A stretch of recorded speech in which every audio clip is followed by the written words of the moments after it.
Hey, everybody, this is Rod Meldrum, the Book of Mormon evidence guy.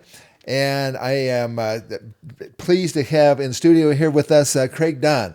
And Craig and I go way back, probably a good 3 or 4 weeks.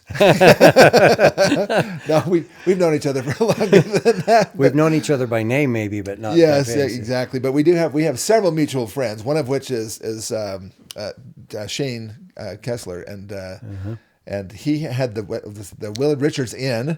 Yeah. In Nauvoo. Mm-hmm. And one time he invited me to come and actually speak there, so that's how I got to know him. Mm-hmm. And it was really great to get to know him. And then you're going to tell a little bit more about him, I think, though. Yeah, I'll mention him for sure. But everybody, buckle up, because we have a fantastic. This is going to be phenomenal. There was some things when we were talking just a few days ago that I did not know, and I thought I knew really most of what there is to know about the martyrdom and about Joseph Smith and what went on that day and who was involved and all that kind of thing. I've read different books and so forth. In fact, this is one book that I've read a couple different times. It's called The Fate of the Persecutors of the Prophet Joseph Smith. You got things to say about that, I'm sure. Yep. Anyway, and also this book. This is the old version of They Knew the Prophet. Here's the newer version of that I've gone through those. And I've had the opportunity to meet and have actually go with me Kay Godfrey, who is a Joseph Smith epoch historian. Basically, he studies the history surrounding Joseph Smith's life from his birth to his death. That's basically his forte. And he's been with me on some tours, and he's really good. But you have some additional information I'm excited about jumping into. So why don't you go ahead and just kind of introduce yourself a little bit, and we'll go from there. Well, I'll tell you how I became involved. I went back. Me and my wife had a second home there that we had bought in 2007, and so we'd take the kids back for baptisms for their dad and things after the temple got rebuilt. And so then one time came along, and one of the fellows in town asked me to come out to be the biology teacher at the Nauvoo University that they were starting, which never got off the ground, by the way. But anyway. It seems like a lot of things in Nauvoo. Yeah, well, the ones that do get off the ground don't seem to stay very long. Yeah, but anyway, this is one of those. So I thought, well, I'm done being bishop in Heber, so it's time to move back to my second home. I sold my home in Heber. We moved back there. Yeah. Make a long story short, while I ended up being there for 6 years, treating the missionaries as a chiropractor. Okay. And it wasn't an official mission, but it almost turned out to be like one. Generally, missionaries are not there that long. But anyway, while I was there, I decided to start some investigation into the martyrdom, and I knew a little bit about it. I'd been there a few times, and I started taking missionaries out in their cars. And pretty soon, I had so many people wanting to come, I had to buy a little minibus and start a tour business. And that became what we know today as NauvooTours.com. Oh, okay. And so I was there. I ran it for 6 years myself, and then I sold it to Shane Kessler. Okay. Because I wanted this thing to carry on when I had left Nauvoo. Why did we leave Nauvoo? We started having grandkids. So my wife says it's time to go. It's amazing how much influence they have on our lives. They have all the influence. She's the boss. Anyway, so then we, at that point, Shane worked it a couple of years. Then he moved to Europe. He had to move to Europe where his wife's job was. France, yeah. France, yeah. And so now he's come back this year. And he called me on the phone and he said, "Hey, how would you like to come back and do those Martyrdom Trail tours again during the summer?" And I said, "Wow." I said, that'd be wonderful. I would be actually an employee of the company I started. So anyway, me and Shane, of course, are good friends. And I said, I'll come back and do it during the pageant. So that's where we are. Before I left, though, I had so many people asking me, some of these things you found out, you need to put them in a book. And so I thought, okay, I made a little pamphlet. That didn't turn out to be good enough. So I thought, okay, I'm going to put it in a book. So here's the book. Now, if you just got this done. Now this is if you go to ebornbooks.com, you can get a copy of this. It's called Like a Lamb to the Slaughter. And there I cover all of the details about the last 3 weeks of the Prophet Joseph Smith's life, basically the tour that I was doing. Okay, yeah. Now, he put this out as a brand new edition, but it did come out a couple of years before that. So this is the newer edition. So it's really been out since 2019. Okay. But there's been additions to it, so now I guess it is a new book. Yeah. So it's now for sale at Did you Eborn. add Eborn things to it or Books.com. something? Is that I've added some the new things. editions? Yeah, so there's Has some things new we put in information there. and so forth. Yeah, so Wow. so there we are. So we have the book, and so I think what I've been invited here today to do is just to kind of give a synopsis of some of the things that maybe a lot of people are not aware There's of. been a lot of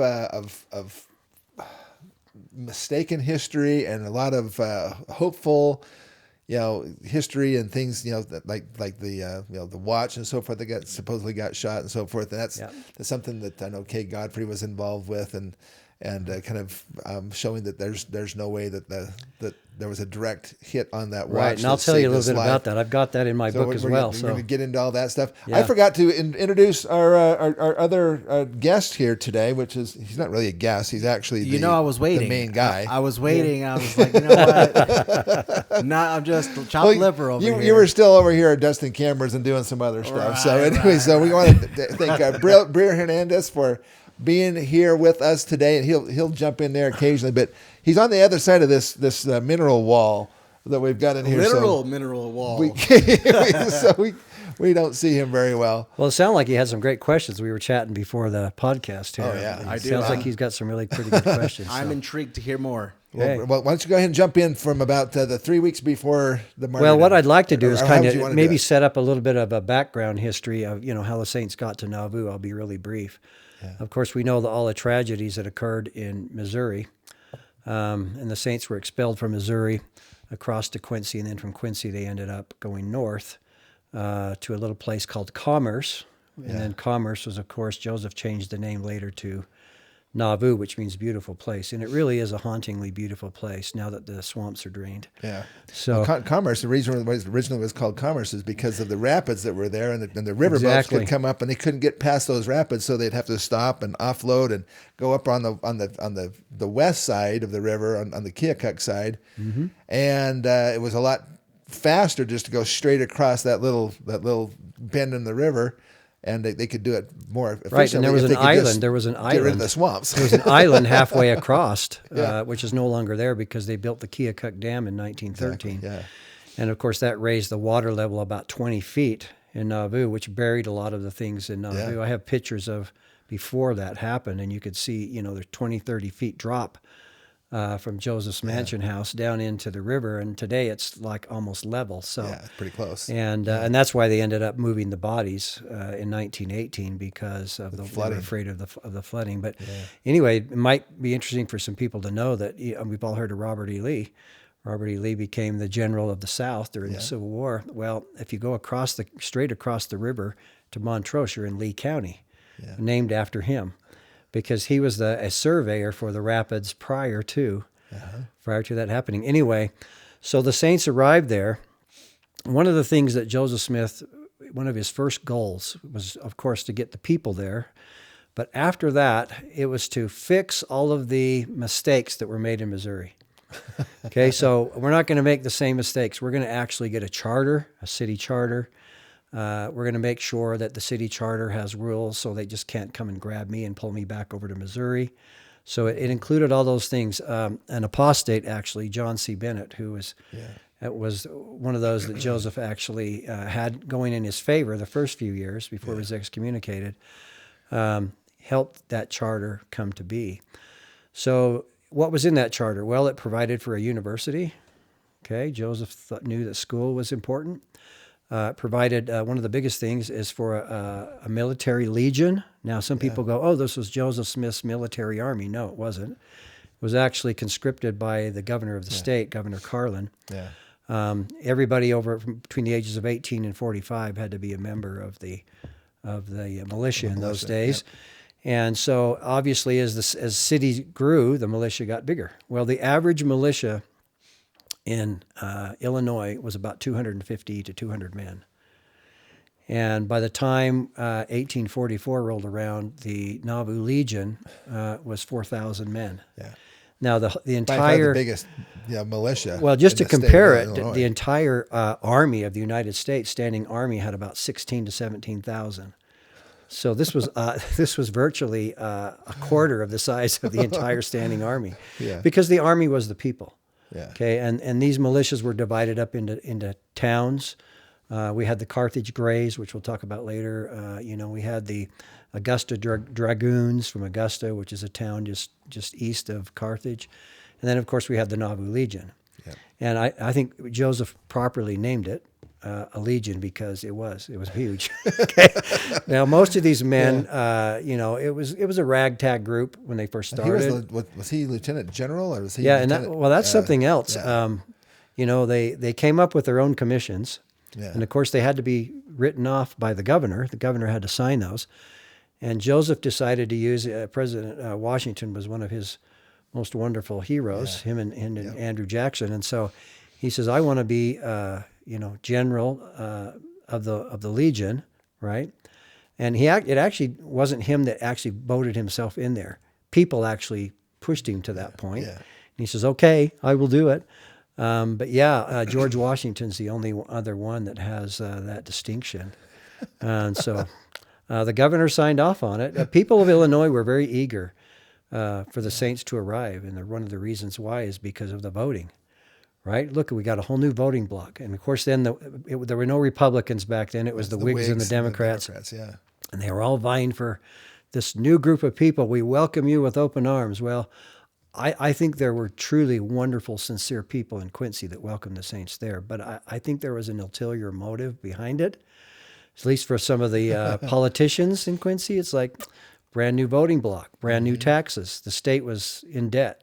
It still is today. It's never changed in 200 years. But anyway, so they looked at the Mormons as, wow, this is wonderful. So we were very well welcomed. It's kind of a tongue twister at first, but of course the problems of Missouri haunted the prophet and the saints later on. Yeah. So anyway, they set up the charter. It was approved in 1841, and got that done. And, is one of the first things that Joseph made sure he had in the charter was habeas corpus. As for people who don't understand what the law means with habeas corpus, it means when you're arrested, okay, you have to be taken before the closest court where you can be judged by your peers. That's what it means. Bring the body. Habeas corpus means bring the body to the closest court. So Joseph made sure, and habeas corpus wasn't a new thing. It was used all throughout the United States, part of our Constitution actually. Yeah. But it had to be written into the city law, and he wanted to make sure that people from Missouri couldn't just drag him back across the river. And guess what? They tried. And this is where we'll get into a little bit about one of the first things he did when he got to Illinois. Is he took all the affidavits of all of the atrocities that occurred in Missouri, and he got on a boat and a wagon, and he went back to Washington, D.C. to see Martin Van Buren. Yeah. And he and back in those days laid out his cause. Exactly. Yeah, exactly. And when they saw Martin Van Buren, he laid out everything there, and Martin Van Buren kind of, as most politicians do, when there's an election coming up, they said, election of 1840, I'm really sorry, I can't do anything for you. Your cause is just, but if I do that, I'm going to ruin my vote in Missouri, so sorry, see you later. And that's pretty much what it was. And all the way home, Joseph Smith said, I prophesy that man will never be reelected, and he never was, even though he ran again in 1844. So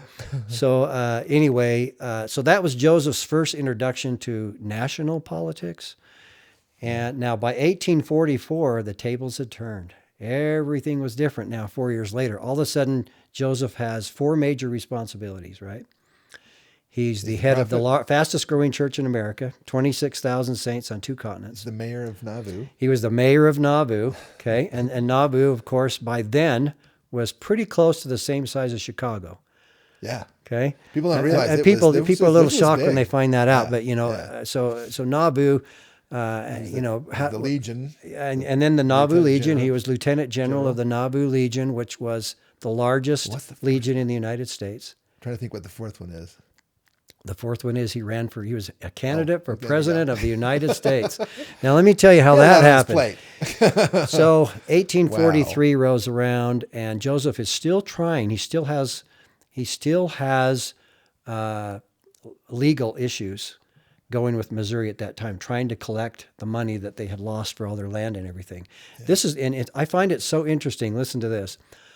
They tried to extradite Joseph Smith across the river 3 times, 3 different occasions. I won't go into all the details on all those occasions.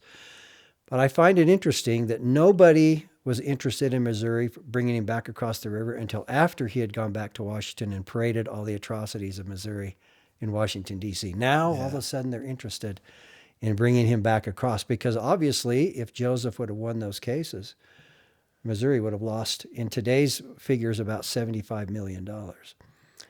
So a lot of money. And so right up until Joseph's death, those issues were still in Washington. Okay. So I think one of the reasons why Joseph decided to run for president was twofold. Number one, he figured he might be able to bring some attention to himself and maybe be someone that they would want to compromise with. Well, here's the compromise. You pay us for the atrocities in Missouri, and I'll think about backing out as president. Okay, so he was pretty smart that way, and he had the power. Joseph owned he was in control of the largest voting bloc in Illinois at the time. Yeah. And Illinois had 9 electoral That was one of the votes. things that the Missourians were so afraid of, that the Mormons were going to basically be able to vote themselves into positions of authority within the state of Missouri. Exactly. Which is one of the reasons why they got so up in arms and formed mobs. And so most of the forth. people think that the martyrdom of Joseph Smith was really, there was tones of, there were really three different areas where his enemies lived. One was in Carthage. That was the his political enemies. The voting, like you said, and the saints would obviously vote for the person that they thought were going to give them the best representation. And one year it was the Whigs, and the next year it was the Democrats, and they finally realized that, gee, we don't control anything. Joseph controls who's going to win, who's not. And I could see that. I could see that happening. So that was one avenue. The other avenue that's talked about not very much, there was a little town 18 miles south of Nauvoo called Warsaw. Yeah. And by the way, Warsaw was where most of the actual murders, the mob, came from. And we'll talk about that a little bit later. But Warsaw was one of those that was supposed to be the next big river town, right? Yeah. Up from Hannibal, Missouri, up the Mississippi River, where the big steamboats, we talked a little bit about that earlier. They were all to stop in Warsaw, unload, carry the stuff north, right? So all the financing and all the money and all the docks were going to be in Warsaw. Going through there, yes. Well, after just 2 years after Joseph Smith arrived, all of a sudden Nauvoo was just booming. Saints coming from England and on a daily basis. And so it pretty much overshadowed Warsaw and took Warsaw out of the picture. And that's where Thomas Sharp was. Mm-hmm. Thomas Sharp was one of the key agitators of the Saints. He ran his own newspaper called down in Warsaw, called the Warsaw Signal. How close is Warsaw to Breckenridge? What's that? Breckenridge. Remember, there's a little town called Breckenridge that several of the martyrs came from, that did a bunch of that stuff, and there was a curse that was put on that land, on that town. Well, and if you go there today, it's if you go there today, crazy. if you told somebody, be careful, we're going there. This place is kind of dreary. And I used to bring my tusk. That was the last place my tour bus would go. Yeah, we would stop there. And everybody would run out to the bus because it's like, oh, there's 20 missionaries. Here's the chocolate fountain over here. Here's this. It's like, because no one frequents that place, right? Yeah. So I had to stop and wait for everybody. But I'll tell you what, you would think it was not very well kept today. Yeah. You went there. Well, I think I might be mistaken. May not be Breckenridge, but there's a small town there, and it was a booming town. Well, there was a place and now it's just a dirt road for the main road. The buildings literally have collapsed in. Oh yeah, well that's the main two-dog town now. Yeah, the main avenue in Warsaw is pretty much. Maybe it is. It's pretty much. They have the millstone from the Hans Mill. Okay, that's in Warsaw. No, that's in Breckenridge. That's in a different place. I was gonna say, yeah. So anyway, those were there, and then the third place was Nauvoo itself, and this is what I want to get into. Joseph said, "I could no problem with my enemies from without. It's the enemies that within are always the problem, right? Yeah. Apostates." And so, and interesting enough, in this case, it wasn't just any apostate; it was Joseph Smith's counselor in the first presidency of the church, who had come to Nauvoo. I want to make some money. I think he was kind of a money guy. He owned a big flour mill down on the river that they were running. He was accused of swindling people to start with. Don't know how much of that is true. He had a brother named Wilson Law. And anyway, after about November of 1843, that's when he became disillusioned with the prophet over several issues. One of those was polygamy. Yeah. I don't like to call it that because there's a difference between polygamy and plural wives. Yeah. Some are sanctioned by God, others aren't.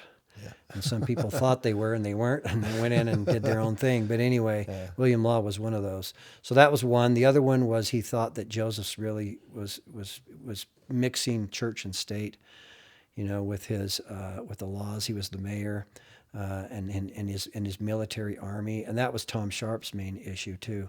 But I think down deep, Tom Sharp thought, I was going to be the bigwig here in Warsaw, and now Warsaw's nothing.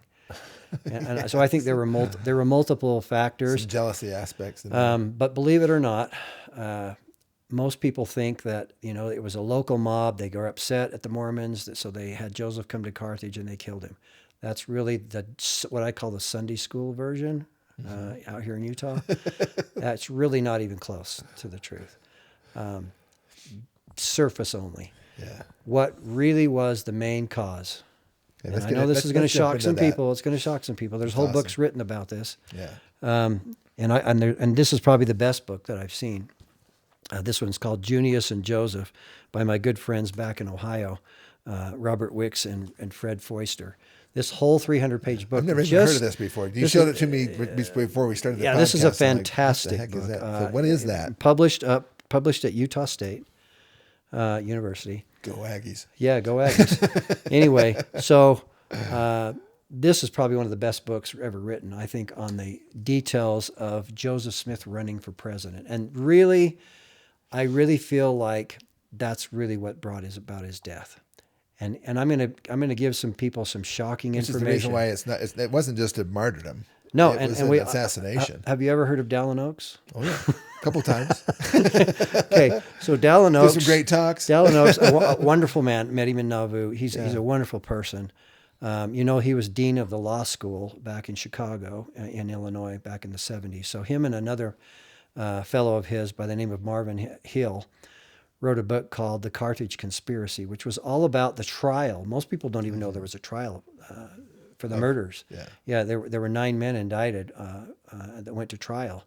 Well, 4 of them escaped because they were part of the mob that got hit with bullets when Joseph fired his pepperbox pistol out the door. Yeah. So obviously, if they showed up to trial, hey, take your shirt off, and it would be over, take right? A look. So no, they left the state of Illinois, and then the other 5 men, prominent men, escaped being witnesses. Exactly. Yeah. So the prosecution couldn't do anything with them; they were gone. If you left the state, who knows where they ever went? And Dallin Oaks said they've tried to track them down, never found out where they went. Anyway, so 5 men did come to trial. But anyway, Dallin Oaks has got a wonderful book. But at the very beginning of his 2nd chapter, he comes right out. And he said the main reason why Joseph was assassinated was purely political. And people will find that a little bit shocking. Wow. He's currently in the first presidency of the church. But he did his research. I mean, if anybody does research, it's Dallin Oaks. Yeah. And Marvin Hill. And so I'm 100% agreement. When I got back there, I spent 6 years. I was actually, believe it or not, like Dallin Oaks was, I was crawling up in the top of the attic of the courthouse in Carthage, trying to find all the information about the martyrdom that are in their books. Because I knew Dallin Oaks. Wow. I wanted to see it, right?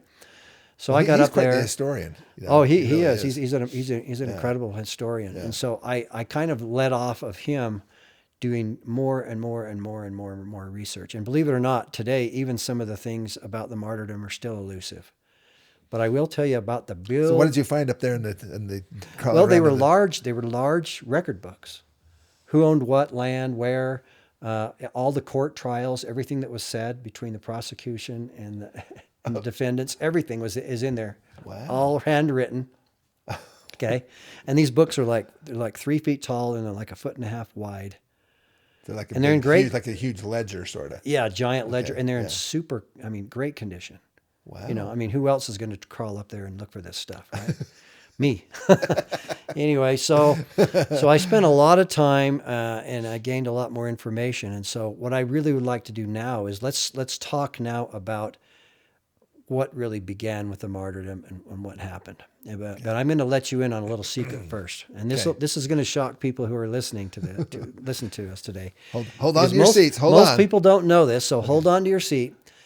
On the day of the martyrdom, which was Thursday, June 27th, 1844, there were 23 delegates from 23 different states in the United States meeting with Governor Ford in the Hamilton Hotel the night before, making out the plans for his martyrdom.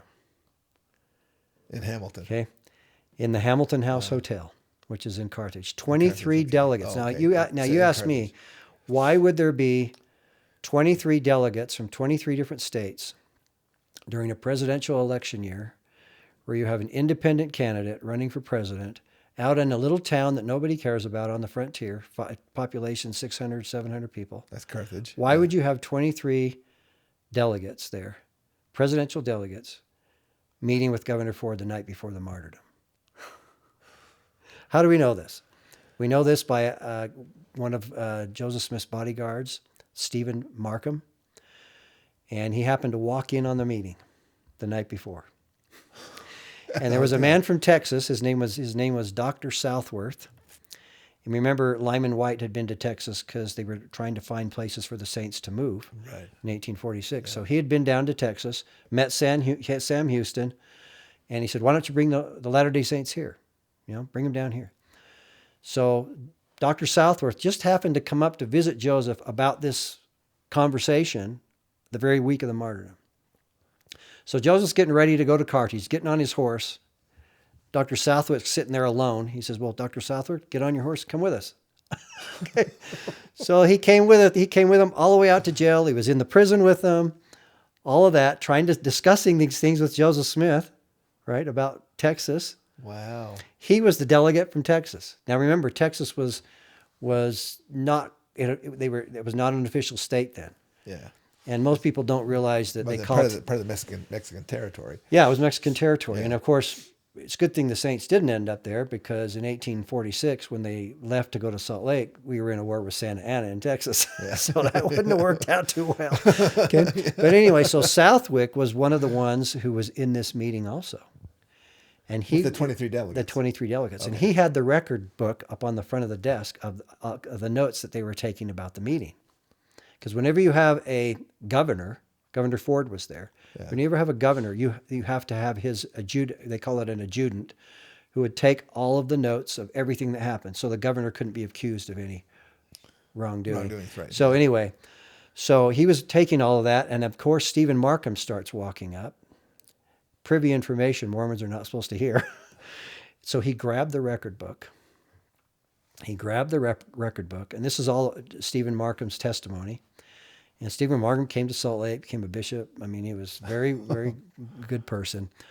And he met with Dr. Southwick, and he opened the book and he looked at it. And as he was looking through there, and he says, "Hey, I want a copy. Can I get a handwritten copy?" He says, "Hey, I'll tell you what. I'll let you have the book. You can copy it all down." And guess what? It never happened. Even though he read what was inside, Southwick left, went back to Texas, and no one has ever known what's happened to him to this day. So I think he thought, they're going to kill this guy. I'm not going to be around. He left. Oh my goodness. So anyway, that's just me guessing. But Markham said, one of the pages I read, and this is what I want everybody to hear this. One of the pages that he read and later on told Brigham Young this information, so as well as Thomas something that Bullock. was in an interview, or he wrote a letter? It was actually in an interview. How do we know? In an interview. It's documented in the church history. Okay. So he said, I read a part where they were discussing Joseph Smith's political career. His platform? His platform in his career. He says, they said, if he doesn't get into the presidential chair this time, he'll be sure to the next time. If we can join together with the state of Missouri and the state of Illinois and do away with him, we won't have this issue. Now, I'm paraphrasing. You can look up the exact phrase in my book. Yeah. But anyway, so how many of you have heard that? Okay. The secret meeting that occurred at Hamilton Hotel the night before. Okay. Well documented. A lot of this stuff, of course, doesn't make it in some of the big church history books because the church history annals is because, we tried, B.H. Roberts tried to kind of eliminate as much of the negativity, presidential Joseph running for president idea as he possibly could, because of course that would put the saints in a precarious position. Yeah. They already had Later enough on, issues already out in Utah. They didn't need any more. Solid. So anyway, so really a lot of this has just come out in the last, and it came out, we started the Joseph Smith papers in the year 2006. Okay. And that became a big thing, and it's gone on, and the last volume came out just last year. So I think it's 27 volumes, something like that. And so that was in 2000, a huge in 2006. project. Yeah, and the impetus for that was 2005, back in Washington, D.C., of all places. Every year they started having, at the Library of Congress, a great big exposition where they would take one person like Benjamin Franklin, and we're all going to talk about him that year. The next year is going to be Thomas Jefferson. Well, we get up to year 2005, the 200th anniversary of Joseph Smith's birth in Vermont. Hey, let's talk about Joseph Smith. Yeah. So that was in 2005. Dallin Oaks was there. Several other people were there. And that's what was the impetus to get the Joseph Smith papers. Because now you had men for the first time who weren't just LDS scholars, but they were actually non-LDS scholars looking up and trying to find as much information as Joseph as they could. Yeah. So the church thought, we don't want the wrong information to get out. Let's start our own, the Joseph Smith Papers Project, and really come out with all the diaries and documents that we have at the church and put them in volumes. So if anybody's going to do any research on Joseph from here on out, they're going to have to be backed up by those documents. At all the information. Exactly. Yes. So anyway, so that's the long story short. Well, why don't we start for a minute and go back to the infamous day. I call it the infamous day. Of course, in January of 1844, Joseph had written to all of the men running for office, for President of the United States. What will be your position towards the Mormons if you become the chief magistrate of the United States? That was his question, okay? And of course, the people that were running back then, Martin Van Buren again, okay? Martin Van Buren again. He'd lost in 1840, wanted to try again in 1844. Then you had John Tyler was actually the person that had been president while the saints were in Nauvoo. But listen to this. It wasn't because he was elected. William Henry Harrison was elected, but he died before the inauguration in January. So the vice president then becomes the president. In this case, he was not elected at all. Okay? But he was running for for vice president to be along. Today they're just chosen. The president chooses the vice president. But anyway, so really, John Tyler becomes the president. So he was running. Okay, he was a black horse guy by the name of James K. Polk. He was running. The one least likely to win. Actually ended up winning in 1844. Okay, and the John C. Calhoun. John C. Calhoun was Joseph's enemy. Yep. From South Carolina. And I wouldn't say necessarily enemy, but they didn't agree. Yeah. Joseph thought there should be a little more, the federal government should have a little more power to make sure that the states gave people their equal rights. Yeah. And John C. Calhoun said, hey, the federal government needs to wash its hands of any state's rights. And of course, remember, John C. Calhoun was from South Carolina where the Civil War started. Well, part of this had to do, I think, also with the fact that you have the states kind of going rogue and actually, like, for example, Governor Boggs in Missouri basically issuing an extermination order against the saints, which is directly against the Bill of Rights. The leaders and the federal government couldn't do anything about it. And they were so far out on the western frontier. Yeah. I mean, people in Independence, Missouri, and out on the western frontier and those areas where the saints were, that was the end of the world. Yeah. Right? You crossed into Indian Kansas territory. and you better know some Indian friends. I mean, that's the way it was, right? That's right. So That's right. So anyway, Joseph had written to all of these. They all gave most of them gave answers. Martin Van Buren, I love this. He says, Joseph Smith says, "Hey, have you changed your mind since since you treated me so rudely the first time when I was back there?" That was What a did little. he say? He put a little postscript on Martin Van Buren's letter. I think he was still pretty sore inside. imagine so. Martin Van Buren never wrote back, by the way. John C. Calhoun wrote back, and he said, "Hey, since we talked in Washington in 1839, I haven't changed my opinion one iota. Wow. So I'm not going to help you." Yeah. So Joseph, when he got back all of these responses, and then, of course, the big man running, the biggest one that was supposed to win everything, and the slogan was "Clear the way for Henry Clay," right?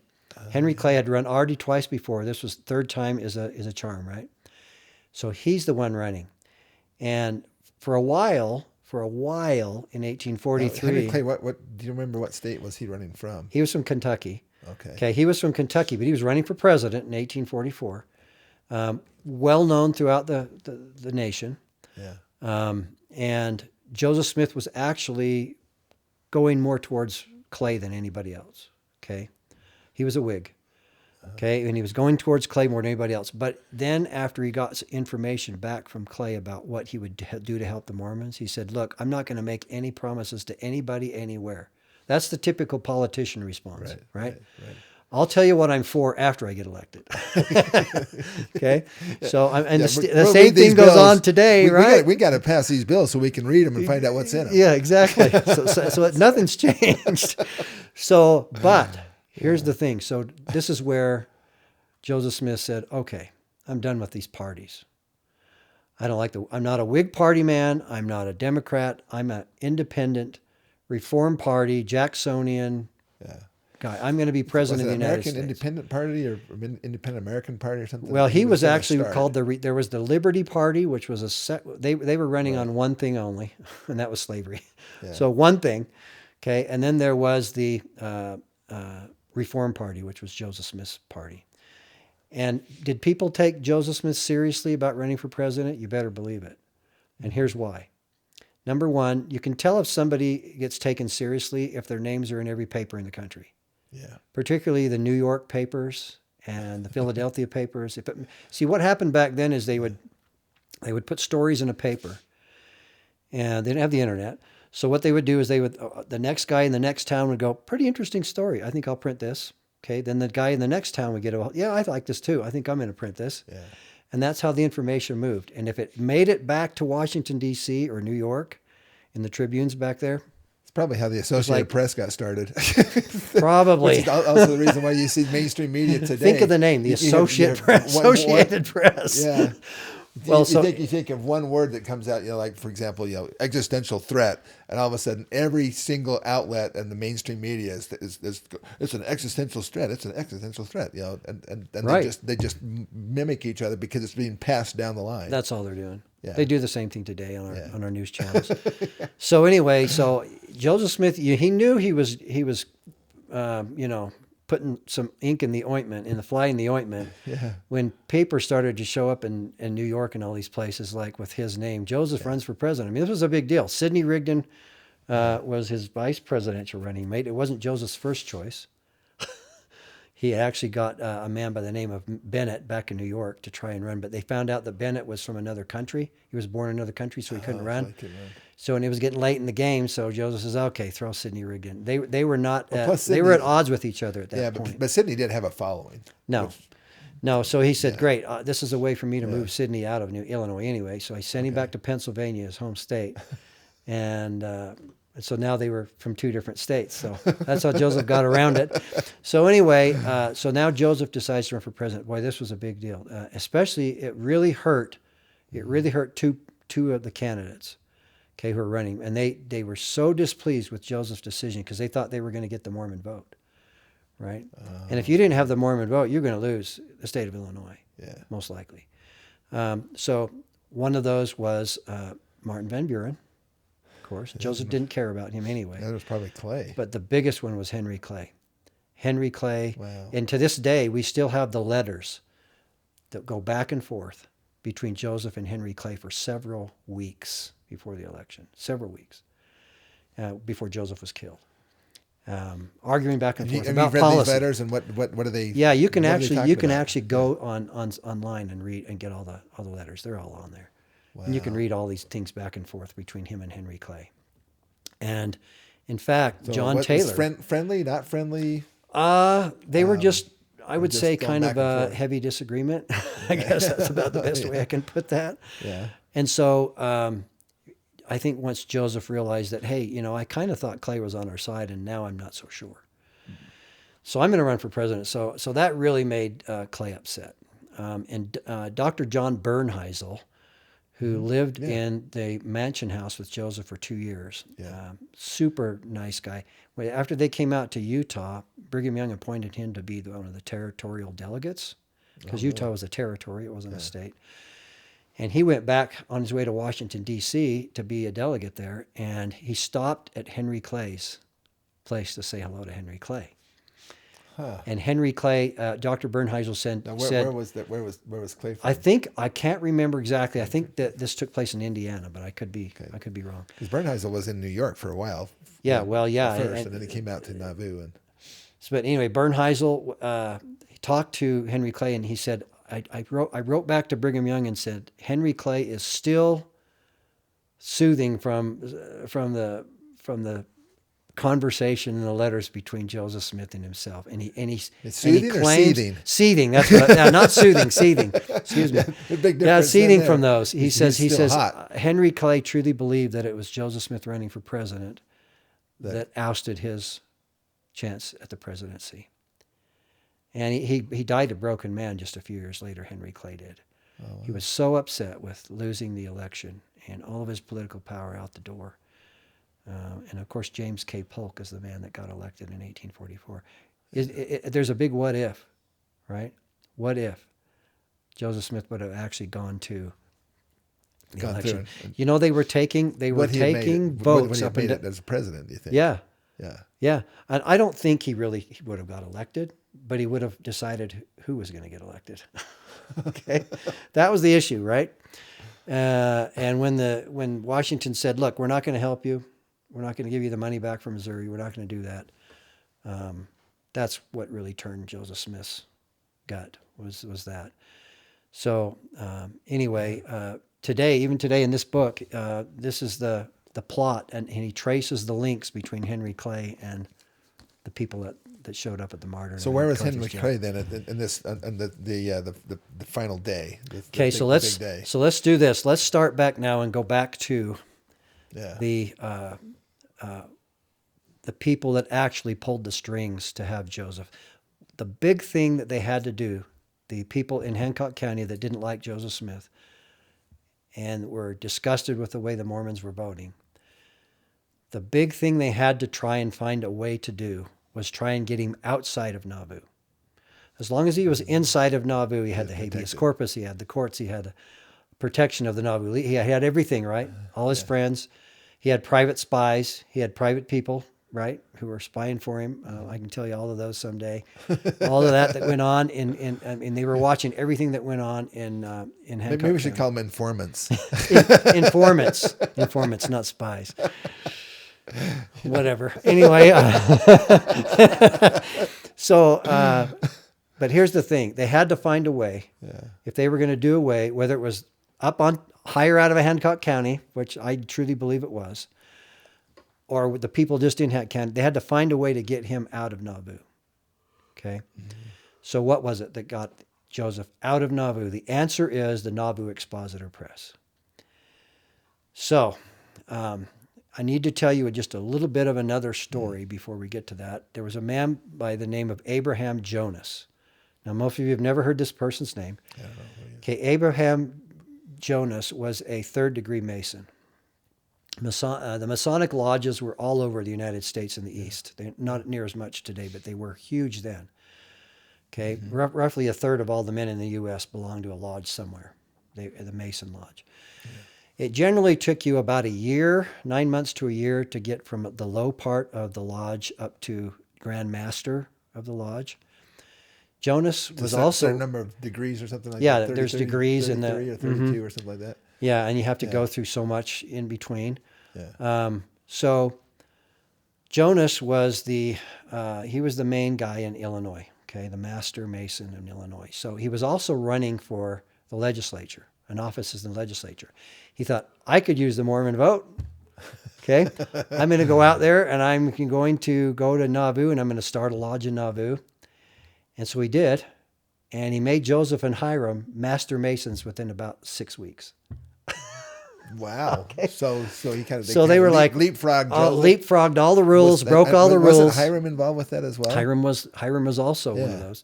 So they leapfrogged broke all the Masonic rules. He got in trouble for it later. Okay.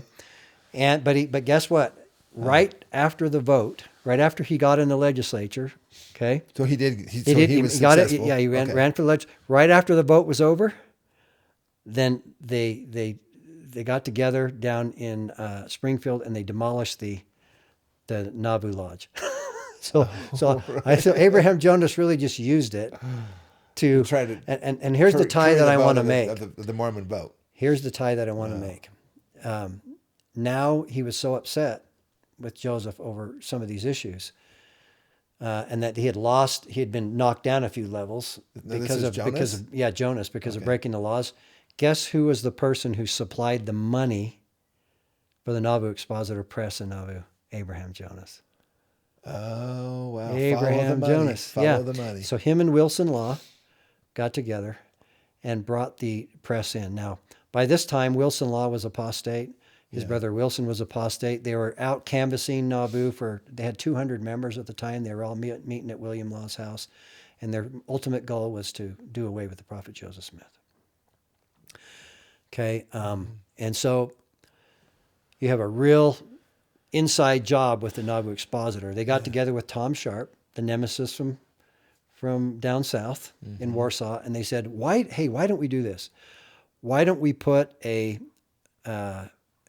newspaper like I have here in Warsaw, and let's plant it right in Nauvoo. Yeah. Right. And so, right in the perspective, we need some mainstream media here in Nauvoo. We can control. Well, get this. Yeah. Only one copy came out. The second copy never survived and never got printed. Yeah. So the date was June the 7th, 1844. That's when Joseph, as mayor, basically had him shut down and said it was a nuisance to the people and it was causing insurrection and so forth and so on. Yeah, they weren't going to have this again. Yeah. They were going to have a repeat of Missouri again. So Joseph said, look, if we don't do something about this press, then that's going to give, we got to do something about it. It's causing, I mean, they were mentioning women's names, issues about personal families. And the biggest one is they wanted to do away with the Nauvoo charter. Joseph has too much power. We need to do away with the charter. And that means the city would have no police, no legion, no charter, no nothing. Yeah. Right? So they met for 2 days. It wasn't a rash decision. They used Blackstone's dictionary, political dictionary, law dictionary. He was kind of like the law guy at the time. Right.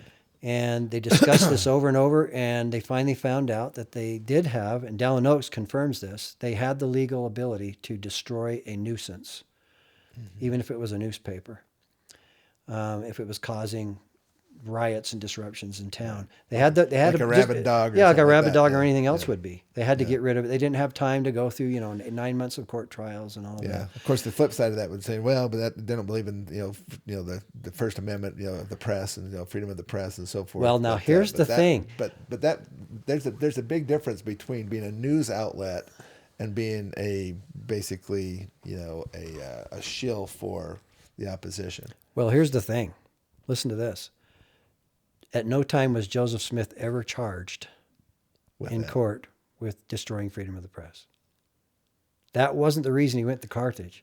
Even though he had the newspaper destroyed. Now Dallin Oaks... It was destroying property, wasn't it? Yeah, Dallin Oaks said that Joseph was correct in just getting rid of the paper itself.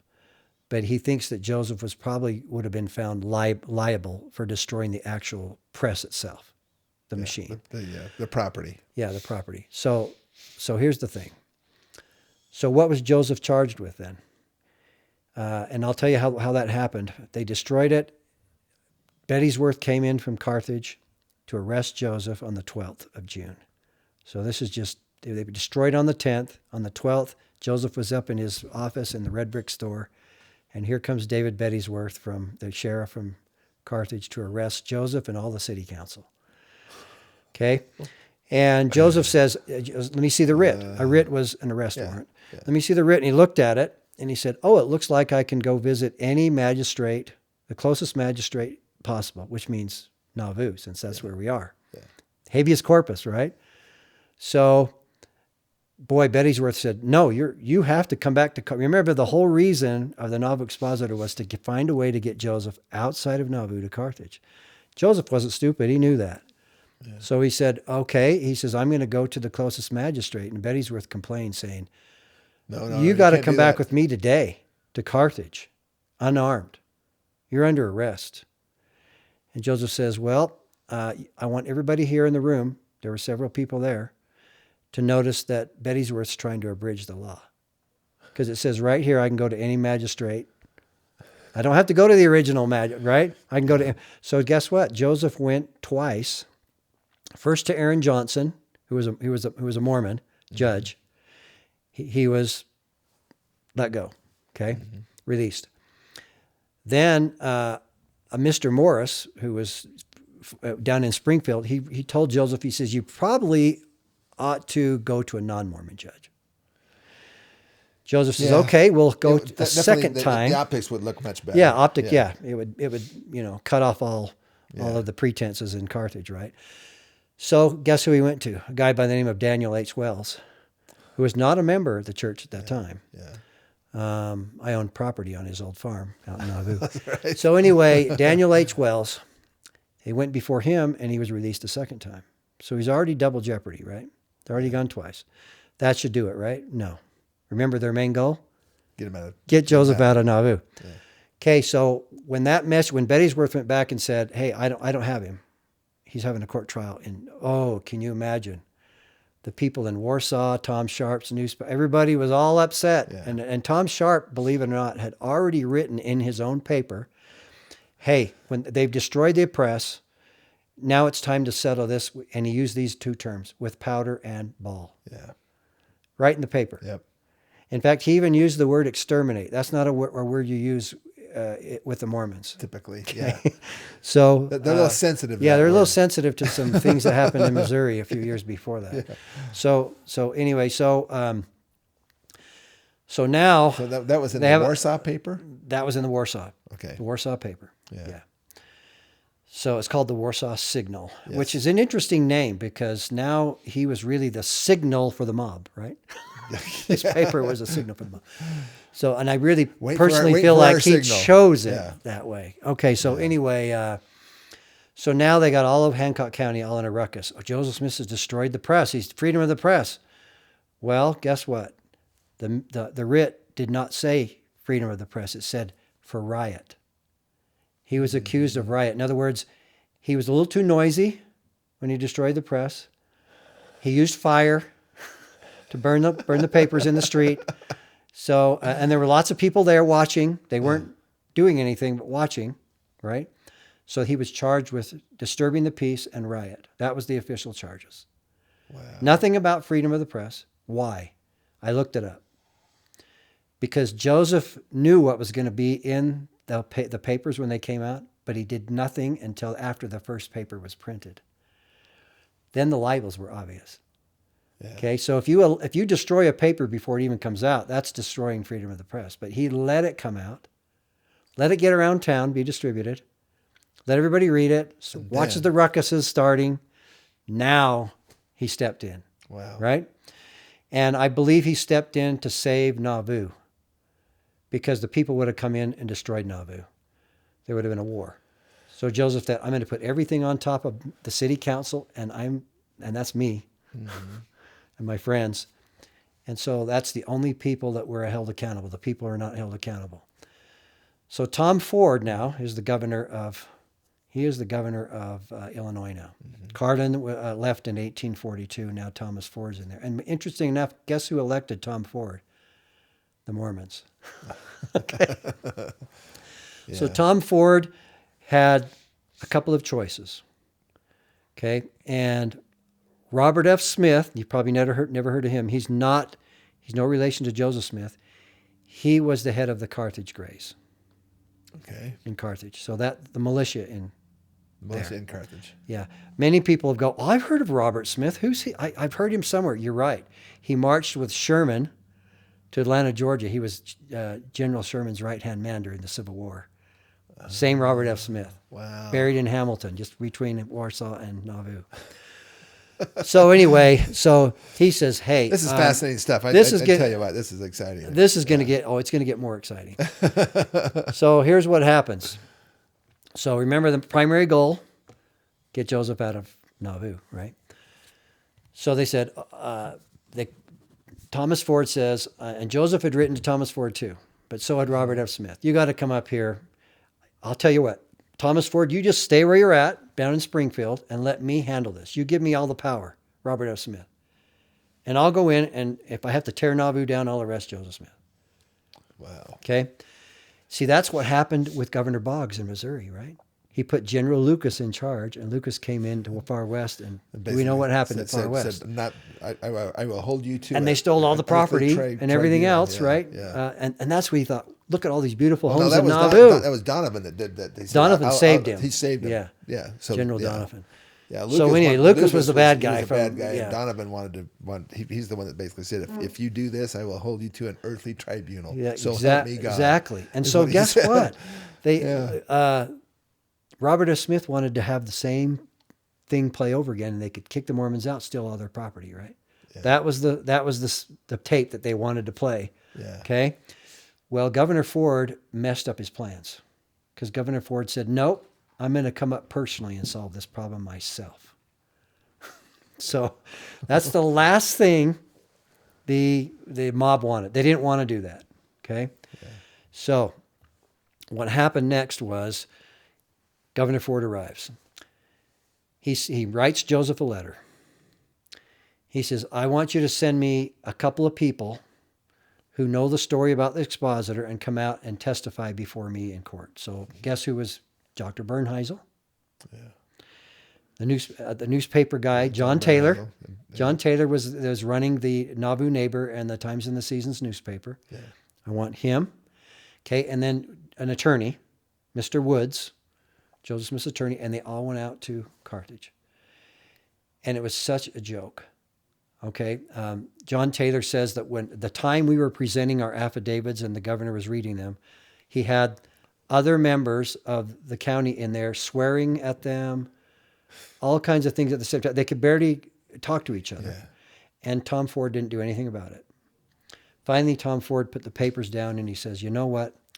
There's only one way this is going to be solved and to waylay all these people who are up in arms. He says, you got to bring Joseph to Carthage. You got to come to Carthage, Joseph. So he sent back a small military group with those three men back to the mansion house. This was on the 22nd of June now. And remember, they were going to attack Nauvoo on the 18th, or on the 18th of June, just a few days before that. Tom Sharp and them they wanted to just come in and just do away. They weren't going to wait for Tom Ford. We're going to go in and attack Nauvoo. So Joseph Smith called out the Legion, and he declared martial law for one day.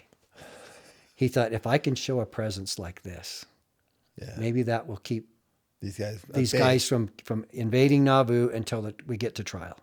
Yeah. So that was Joseph Smith's plan, and it worked. I mean, wouldn't it work for you? 4,000 men all gathered at the mansion house. He gets up, he raises his sword up in the air, and he says, I will no longer submit to cursed mobocracy, or my blood will run on the ground like water. That was his exact words. Yeah. Yep. And that was just 2 days. But now that's his famous, it's past. Famous talk. Yeah. There was no attack on Nauvoo, and so he did away with martial law. So it was only in existence for a very short time. And one thing I find interesting, guess who takes over under martial law? The mayor is no longer involved. Now it's the head of the Nauvoo Legion. Well, guess what? They were one and the same person in this case. Right? Joseph steals up. So anyway, so now here he gets this letter. It's late at night on the 22nd. There's him, Dr. Bernheisel, John Taylor, Stephen Markham's there. And they're all going over the letter that they just got back from Ford saying, you've got to come to, nothing's going to waylay the excitement of the people unless you come to Carthage. Remember the primary goal, get Joseph out of Nauvoo. Joseph says, if we go there, we're dead. That's why when he left, he probably We can't go there, we're dead. He said, just like your book is titled. Exactly. Yeah. So he says, if we go there, we're dead. So what are we going to do? And then Joseph, interesting enough, here's something else that you don't know about. Listen to this. While they're debating about the letter and what to do, there's a knock at the door, the mansion house. Who walks in? John C. Calhoun's 2 sons, the guy running for president. Another guy running for president. How did they know? How did they get there? In my opinion, Ford had to have told, already setting up the national delegates situation. Why would 2 sons of a man running against Joseph for president show up on his front door the night before he's supposed to go out to Carthage? You tell me. Wow. So Joseph dismisses himself, and he goes up and he has a conversation with them. And guess what the 2 boys say? Hey, my dad, he'll help you. He'll help the Mormons. Blah, blah. He wanted the Mormon vote, right? He's here to help. He's here to help. Yeah. So finally Joseph thought, well, maybe I ought to take my case right to the president, John Tyler. That was his thinking.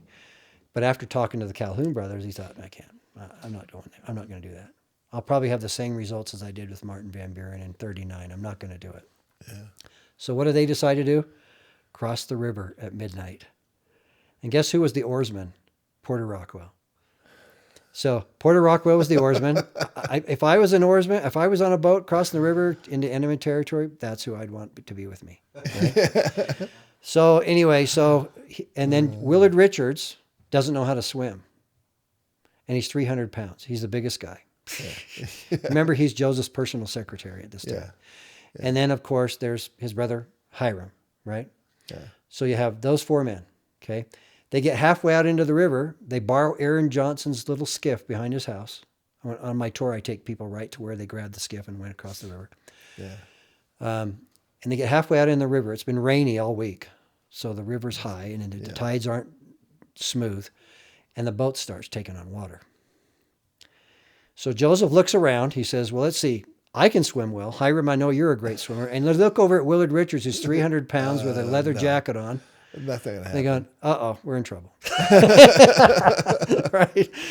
So here's the deal. So believe it or not, it took them 3.5 hours to cross a half mile wide river. And it had an island halfway in between where they stopped.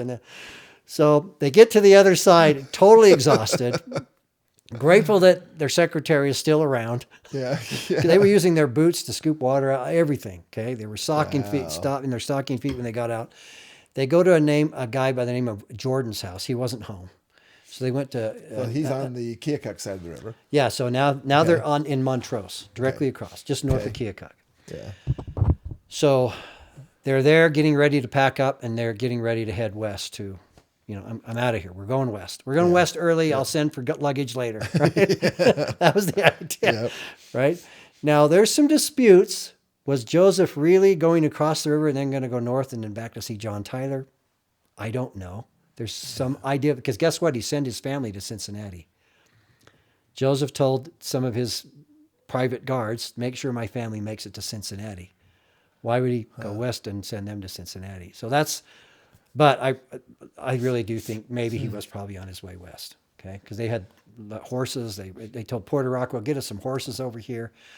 Here's what happened. This is where Hiram and Joseph had the conversation. This is where the conversation goes on the other side of the river. Porter comes back, but he doesn't come back with horses. He comes back with a letter from Emma and John C. Calhoun, and another, not John C. Calhoun, he was the guy running for president, Reynolds Calhoun. Okay. And Hiram Kimball. He was not a member of the church, okay? Hiram Kimball, Sarah Granger Kimball's husband. Okay. She was a member of the Relief Society. She was a member. They come back with a letter from Emma. Emma says, hey, Governor Ford's troops were here this morning, and they say they're going to tear the town down if you don't come back. Please come back. The governor's promised you protection if you go to Nauvoo for trial or go to Carthage for trial. So that he wasn't very happy with hearing that from Emma, right? But he understood, and then this is what cut Joseph to the core. This is what did it. Reynolds Cahoon said, Joseph, you are a coward. Yeah, running. Last week you said you would lay down your life for us, and here you are crossing the river, and we're all left alone there for the mob. What are you doing? You're a coward. Okay? So he accuses, one thing you don't ever want to do with Joseph is accuse him of being a coward. If you look at his past life, Liberty Jail, and he was no coward. No. So Joseph's whole, Hiram said, and Porter Rockwell testify that his whole countenance changed when they called him a coward. Tears came to his eyes. And he said, this is what he said. I'm going to quote Joseph Smith. He said, if my life is of no value to my friends, it's of none to myself. Mm-hmm. Tell Governor Ford we'll be in Carthage tomorrow morning by 10 o'clock. From that point on, Joseph, I felt like he thought, okay, this is what the Lord told me. And I can tell you that in D&C 5, he tells Joseph Smith that you're going to have lots of persecutions, even if you should be marred, even if you should be slain. The Savior uses the word slain. As Joseph was translating the Book of Mormon, he gets to 3 Nephi chapter 21. And there it says, you'll have all kinds of people after you, and eventually you're going to be, and they use the word marred. Yeah. And if you look at the footnotes of the Book of Mormon, it refers you to section 135, which is the martyrdom story. So Joseph knew that someday he would have to give his life. Don't we read in Hebrews chapter 9 where it says, a testament is not a true testament unless there's the death of the testator? Yeah. I'm paraphrasing. Joseph knew someday he would have to give his life. I don't think it was his idea to be put into a bunch of political vagabonds to do it. He wanted to die out on the battlefield. He didn't want to die in a jail, right? But he went anyway. And so can you imagine what happened that night before he left for Carthage? Wow. He had to tell his wife. He had to bless all of his kids. Joseph had 4 children in there. One was adopted, Julia. Yeah. The Murdochs. And they were young. And he had to bless them all. Can you imagine? I don't think he probably got too much sleep that night. The next morning at 6 o'clock, him and Lucy was living at the home this time, Joseph's mother. They came out of the house. Joseph was shocked. There were 300 people gathered in the streets at 6 o'clock in the morning. You know, I live in Mantike. 6 o'clock in the morning, there's not even dogs and animals out at 6 o'clock in the morning. Okay, so it's 6 o'clock in the morning. And he stands on the threshold of the door, and his mother yells out. The people are actually clamoring, Joseph, don't go to Carthage. You'll be murdered. Yeah. And his mother yells out to the crowd. And she says, Joseph, 24 times for me you've been dragged, and every time you were returned. What do you say now, my son?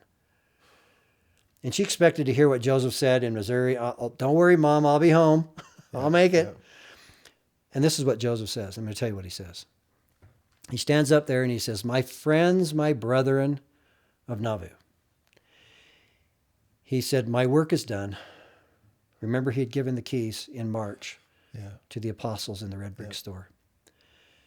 And it's too bad the Community of Christ never picked up on that.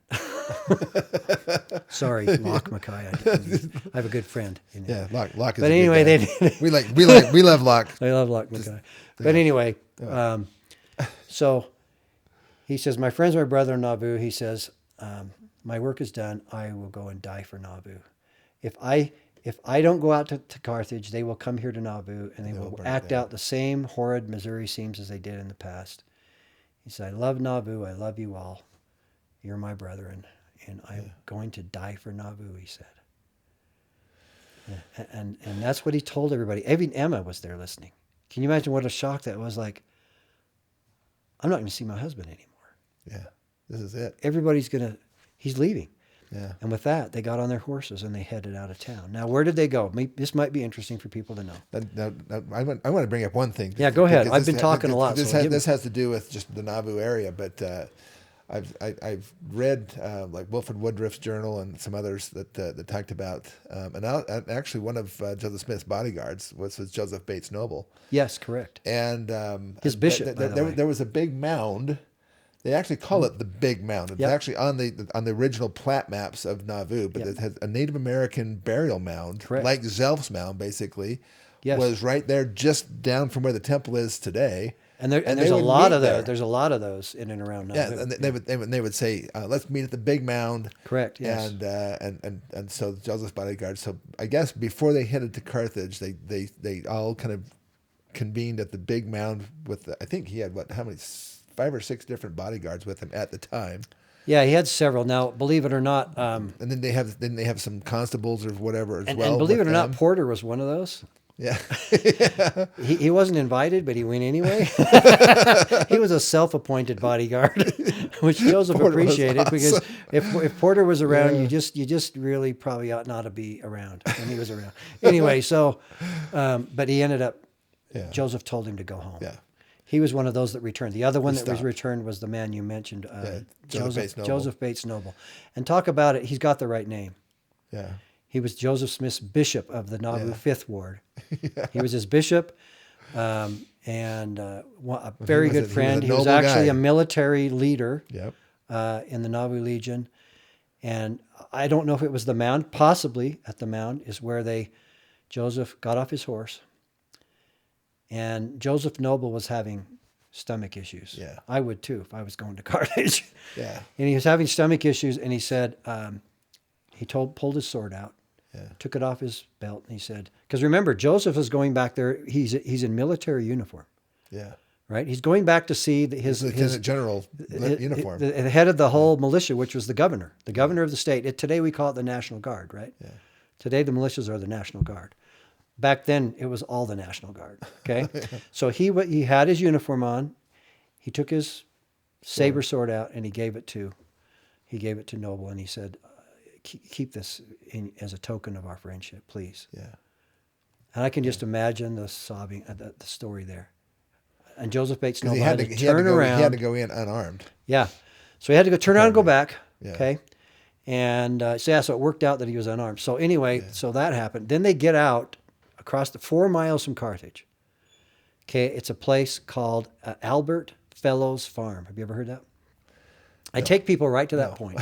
Okay. You're exactly 4 miles. I've clocked it. So when you do these tours, you actually take people. I take them on now the original from where road. They left and they went. Yeah, you have to go on gravel because it's all now cornfields, right? Right. So it's all gravel squares. Yeah. Okay, but every mile you cross the original road. And you can Now, still there are see two it. You parts. can still see portions of it or whatever. Yeah, there are 2 parts that are still original to this very day.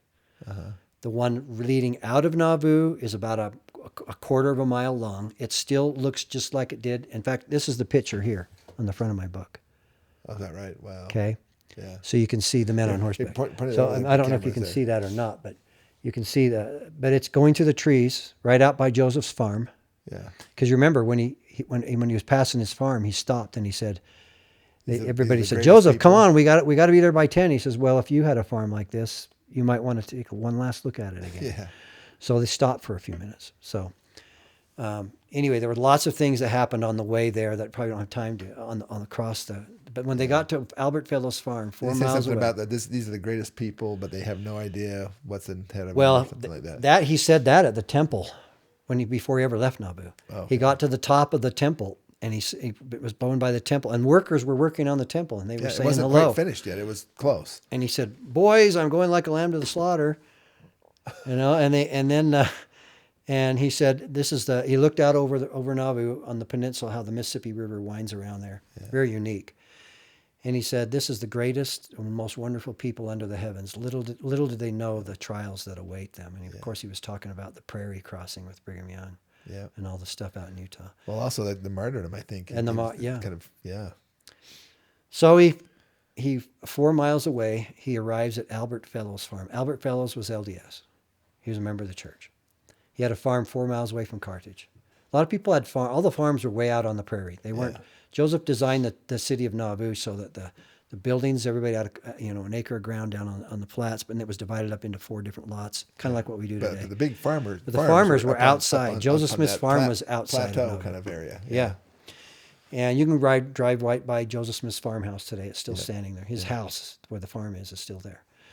It's got a metal roof, but it's still there. So anyway, he stops at Albert Fellows. Guess he meets coming the other direction, right at Albert Fellows' farm?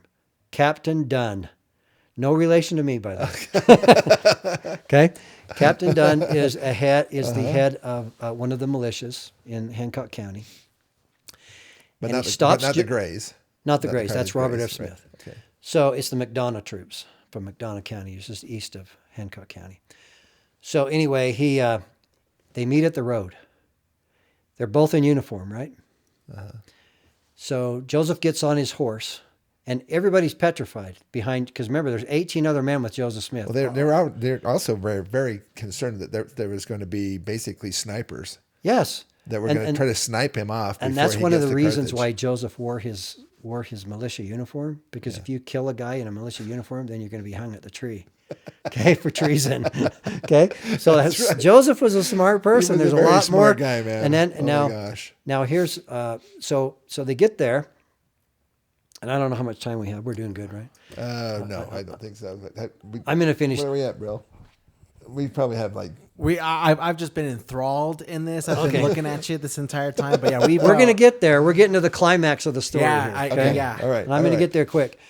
Okay, so they get there. Joseph gets off his horse. He shakes Captain Dunn's hand and he says, "I'm here from Governor Ford. We need to go back and take all of your weapons away. The Nauvoo Legion weapons. They were given to them by the state, not their private weapons. Yeah. 3 cannon, by the way, that would belong to the state. They were after those too. Yeah. So now you have Governor Ford disarming the Legion, right? Why would he? He armed all the guys and conscripted. And when Governor Ford came to Carthage, he got all of the militias together and made sure they had all the right weaponry. He brought cannons from Warsaw, everything else. Okay, but yet now he's disarming the Mormons. So he wants all the other guys armed and none of the Legion armed. Yeah. So they walk into You a know little. something's going down. Oh yeah, Yeah. And they walk into a little house, and Joseph countersigns the order. No problem. Here it is. And Captain Dunn says, "Well, they're not going to turn in their weapons. I'm going to go back. Hey, please turn in your weapons." That's not going to happen, in a quiet manner. He says, "Joseph, will you come back with me to Nauvoo and help me get the weapons turned in?" And Joseph says, "Sweet. Great. I had another chance to see my wife, right? And family." They turn her after going 14 miles across the prairie. Now they turn around and go all the way back to Nauvoo. And they're only 4 miles away from Carthage. at this point. Then. Yeah. So they go all the way back to Nauvoo. Now they have an escort, and the people in Nauvoo go, "Whoa, look at that! He's back!" And he's got more people with him. And of course, their excitement turns into complete trepidation when they realize that he's just there to collect all the weapons, right? And then he's got to leave again. So what does Joseph do? He goes back to his wife while the weapons are being turned in, and this is where Emma says, "Emma, you've got to give me a blessing. I want a blessing." Joseph says, "I'll tell you what, you write out your own blessing. When I get back from Carthage, I'll sign it." Yeah. And that's why Emma's blessing never is signed. You can read her blessing on the internet. It's not signed. Yeah. Joseph never returned alive. So anyway, then I think Joseph gets on his horse. They were there 2 or 3 hours. He gets on his horse. They're getting ready to leave again. And he gets on his horse, and he knows he's forgotten something. What have I forgotten? Gets off his horse, walks into the mansion house. I haven't forgotten anything. Says goodbye to him again. Gets back on his horse. Gets on his horse. I've forgotten something. Gets off his horse, and then he gets in. He realizes, I need to give my son a name. My wife's pregnant. Remember, Emma was pregnant this time. Yeah. Right? Who had become a son. How would he know it was a son? I don't know. He's a prophet. Okay. So anyway, so he gives David Hiram he gives a name. He says, I want his name to be David Hiram. Why? David played the flute. He's an instrument in the Old Testament, right? He played the harp, all of that, right? Yeah. Okay. And guess what? David Hiram turned out to be one of the greatest musicians and singers of all the Smith boys. Really? Joseph knew what he was doing. He was a famous artist. His paintings are all over in Nauvoo. So anyway, very talented young man, but he was born after the martyrdom in November, right? Yeah. So that's the last thing that Joseph did. He named his son that he didn't even know was. They didn't have ultrasound in those days. He didn't know it was a boy. He got on his horse. They rode all the way back out. They got to Carthage at midnight. So now Joseph's been 14 back. That's 28, and then back again another 20 or another 18. Wow. So 28 plus 18, you add it up. It's over 40 miles in one day on horseback. That's a lot. That's a Okay. lot. And I understand when he went back, he changed horses, obviously, right? Horses get tired after that. I've ridden People get horses. tired I've ridden riding horses. horses. That's not a good idea unless you have No. a favorite horse. But Yeah. anyway, so, and when he rode into town, the sneers and jeers of the mob wouldn't quit. We're going to midnight. kill. I won't use some of the vulgarity they use, but then Tom Sharp came to the window and he says, "Hey guys, it's way too late for this. Tomorrow I'll parade these men in front of you, but go to bed." Hooray for Tom Ford. They all went to sleep. Now, who was in the Hamilton House? This was at the Hamilton House, the only hotel in Carthage at the time. Who was there? William Law. Oh, isn't that interesting? Wilson Law's brother's there. Robert Foster and his brothers there. You know, all the guys that were responsible for the Nauvoo Expositor Press, right? Mm-hmm. Chauncey Higbee and his brother are there. The governor's there. Yeah. All the who's who of the dastardly deeds are in the hotel right next to Joseph Smith, right? They're all in the same hallway. Well, he's now incarcerated. Yeah. So now he's now he's in there. a jail with one jailer. And he wasn't in jail yet. He's just in the hotel. Okay. So the next morning, remember, what were they charged with? Inciting a riot. Yeah. So the next morning, they go over to the courthouse. But before they do that, guess what? Tom Ford gets up on his table in front of the courthouse and he says, "Hey, I know all these guys are guilty.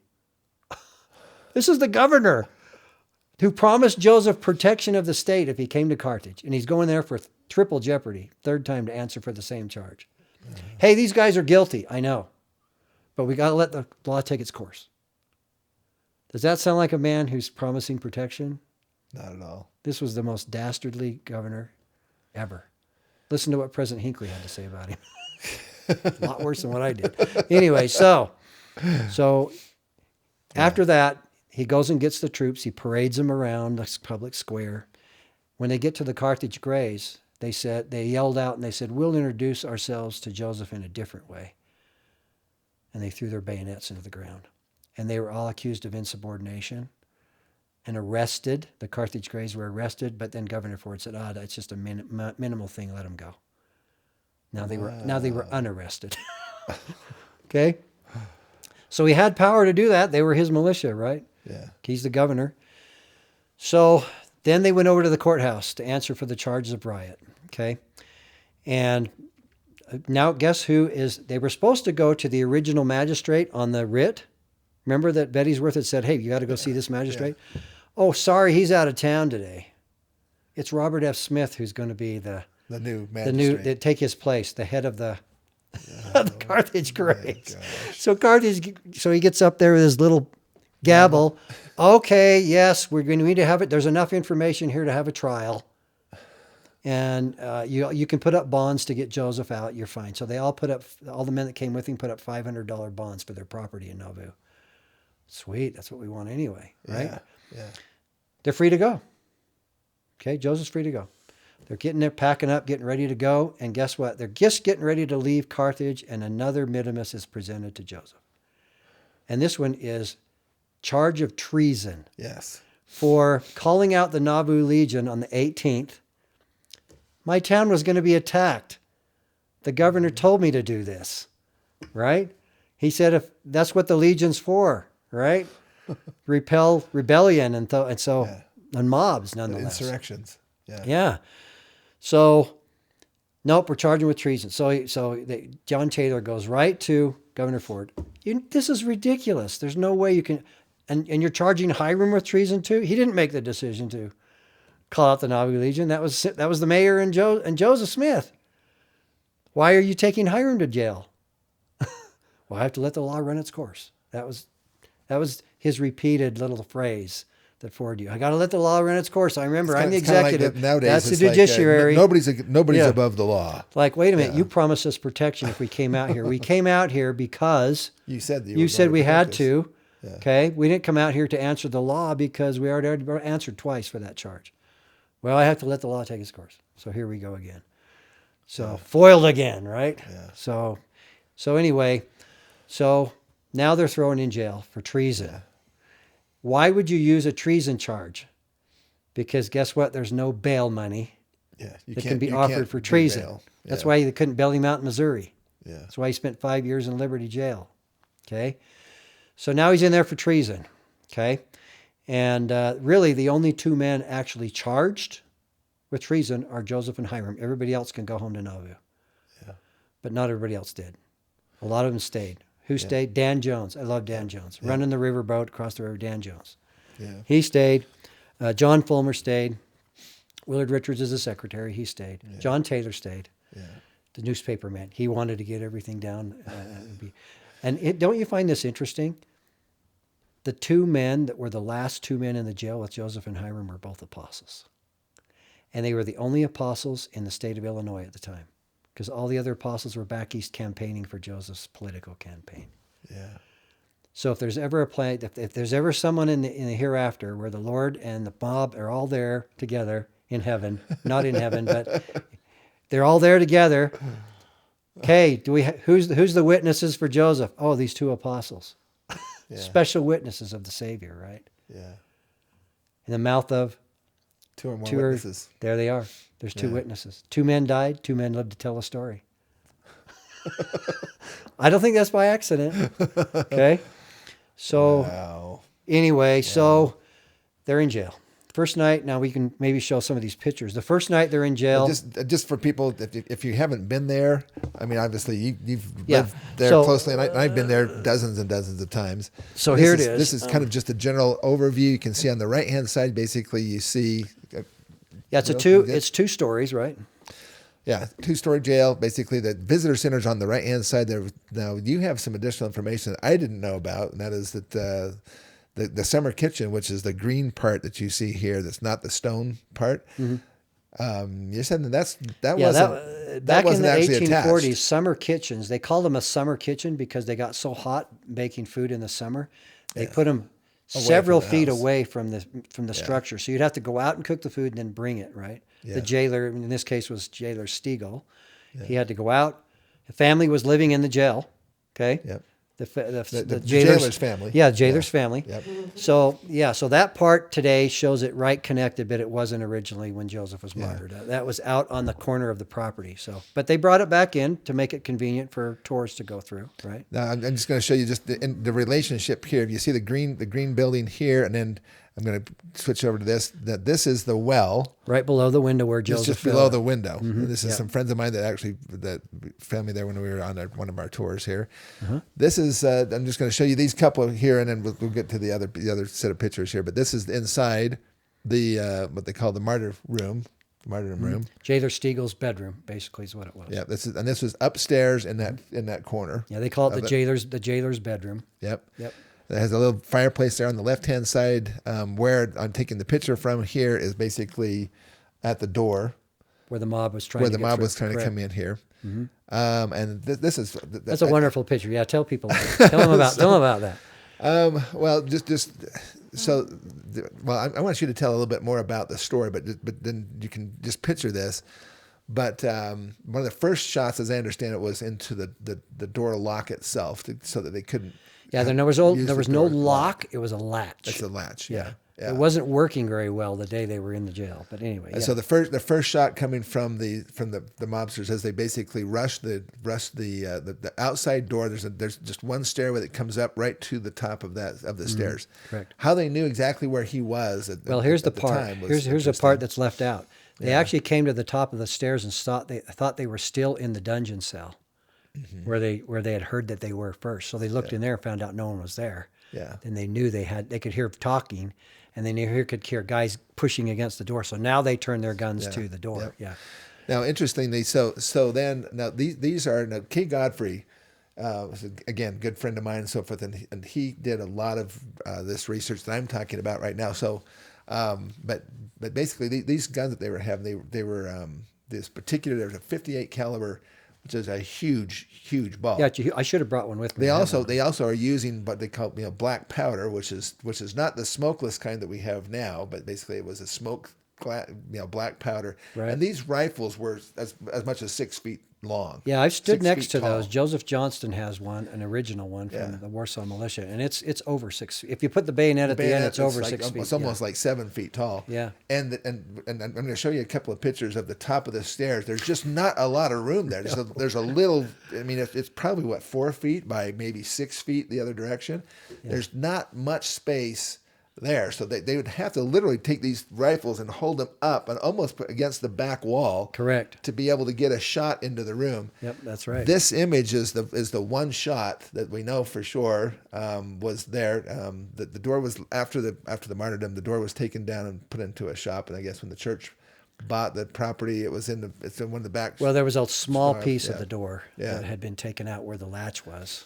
And I can tell you that story. But later, for a long time, they took the panel out or whatever of the door so that the bullet hole wasn't in there. But then when they found it, they put it back in. But this is actually a shot, a camera shot through the bullet hole of the window that Joseph ultimately either jumped or fell out of. Exactly. Right. Anyway, so I just love that. No, it's that's a really nice, really interesting, really great shot. picture. But he talked about the size of these things, and I mean with the eruption that happens with the 58 caliber ball goes out. It's going to be splinters. It's going to be, and also the balls were not really. Back then, they made their own balls a lot of times. Yeah, and there was no rifle. There was no rifle in the guns. It's not spinning. It's just they were very inaccurate over 100 feet. Yeah. But the shells, they were so big that they would actually disintegrate, and if it hit something, they would actually shatter. Yes, they would. And anyway, my understanding is this was the bullet hole that was made of the shell that basically hit Hiram in the side of the face. That's what they think, yeah. And knocked him. It would have knocked him clear back into the room, probably a good 10 feet back into the room. Well, the thing is today that they say is there's two theories. Yeah. Okay. And one of them's kind of been debunked now with the latest research. The original theory was that Hiram had his shoulder and his face up against the holding the door closed. Yeah. But that's since been debunked by a guy by the name of Sam Weston, who's a guy that deals with Ballistics? guns, ballistic professional.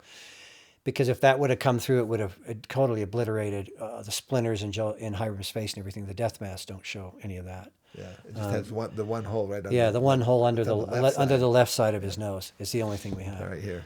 So yeah, what they say now is because Hiram also was found with a bullet in his back. And also, Hiram was about the same height as Joseph Smith. In fact, I understand were tall. he might have been a little bit taller. So at 6'4", yeah, they were tall. Oh, thank you for getting these. Oh yeah. You can easily see the where the cotton has been shoved in. This is Joseph. This Hiram's is where the cotton was. So this is my shoved in right here. my The set. cotton was shoved into the hole right there. Yep. So that's why there's kind of a little bit of a knob there on Hiram's death mask. But this hole is only about 4.5 feet high. Right. If Hiram was standing, it would have hit him about in the chest. So he had to have been leaning or something, or his way down, or kneeling, or the ball's direction changed after it went through the door. That's another theory now too. Yeah, because also if they were coming from the stairs, it could have been that they were that the back of the rifle was down, and it shot upward through the door and into that. Yeah, because they said that the latest thing is that after the first ball came through the latchet, that's when the men realized that they were out to kill. Yeah. Once Hiram was hit, that's when they realized that they were out to kill. They were out for blood. Joseph, and many people accuse Joseph Smith of not being a martyr because he had a gun. It was a gunfight. No. He had a 6-shot pepperbox pistol against 200 men with military rifles. I don't think that is a caliber compared to what is it, about a 20 caliber? As the pepper box is about a 20, tiny little thing. You had to load them 23. each one at a time, and it was a very horrible gun. I've got a replica at my house of this gun. It had 6 shots, and apparently most of them. You had to reach up and turn the barrel rotate with your hand every time and rotate it, it because did it wasn't a revolver. That didn't come out till 10 years later. So the pepper box you had to actually fire and then turn the barrel and then fire and turn the barrel. and they were so bad that it would ignite some of the other. Sometimes it just go boom, boom, Yeah, boom. yeah. Several at a time. Sometimes it would be a machine gun, and sometimes it wouldn't work at all. But it was the perfect gun for Joseph at the door. Yeah. Because in that tight space, and you have that kind of ballistic stuff coming out of it. And number one, the other thing is they did not realize that he was armed. Yeah. How did he get armed? Cyrus Wheelock on the day of the martyrdom, yeah. snuck the gun into. By the way, Cyrus Wheelock is buried in Mount Pleasant. Oh, is that right? The man who snuck the gun, right here. the man who snuck the gun into Joseph that saved the other two apostles' lives Yeah. is buried here in Mount Pleasant. Wow. Okay? Now, Will Richards had his cane. And that was after the door lock was shot, basically, and then the door fell open. Joseph was basically well, what happened? coming to so we're getting a little ahead of ourselves. What was going on with Hiram? But here's what happened. So the men came up, shot through the. Okay, and when they did, the men went to the sides of the door because they knew that thin panel door was no protection. Hiram, however, stepped straight back. Okay, and he got hit from a bullet outside the jail, shot from outside to the upper window. I've been there. You can do that. Yeah. I've been 100 feet away from the jail. You can see people at 5 o'clock in the evening moving around in there. Anybody can do this. Okay, and so. He got hit in the back, which pulverized his watch. Okay, his watch was totally destroyed. We have it today with the pieces. It's a pile of pieces. Oh, okay? Hiram's watch. Okay, yeah, not John Taylor's watch. Right. So he got hit in the face, and then I think that it almost happened simultaneously. Probably hit in the back first, I believe, and then hit in the face second. And then he got hit more times as he was laying on the floor. We find you can look at his clothing up in Salt Lake and see where there's a bullet hole in his knee, okay, and other places. So, but he never moved after he fell onto his back. He was dead. Joseph said, he said he fell. He says, "I'm a dead man." That was the end of it. Yeah. John Taylor said he never moved. That was Hiram that said, "I'm a dead man." Or Hiram, I mean. Yeah. So John Taylor now. Yeah. So after that, Joseph goes, "They're here for blood.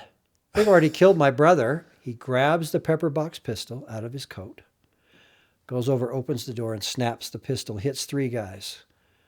Okay? And those are the guys that didn't show up at the trial.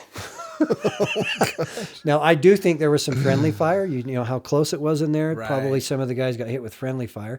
And several of them got their faces burnt because of the gunpowder. Right. They're firing these 6 inches away from people's faces, right? Yeah. So there was a lot of people injured. And one of them was Townsend. There's probably, at this point in time, there's probably been a release of maybe 10 to 12 volleys inside the room. Which basically means at that point, you can't see anything. No, but here's, exactly, all the gun smoke is because the smoke and is so I point that thick, out in my book. But here's the other thing is, so now the mob goes, oh no, they're armed in there. Maybe we shouldn't just walk in there, right? So there's a lull in the attack.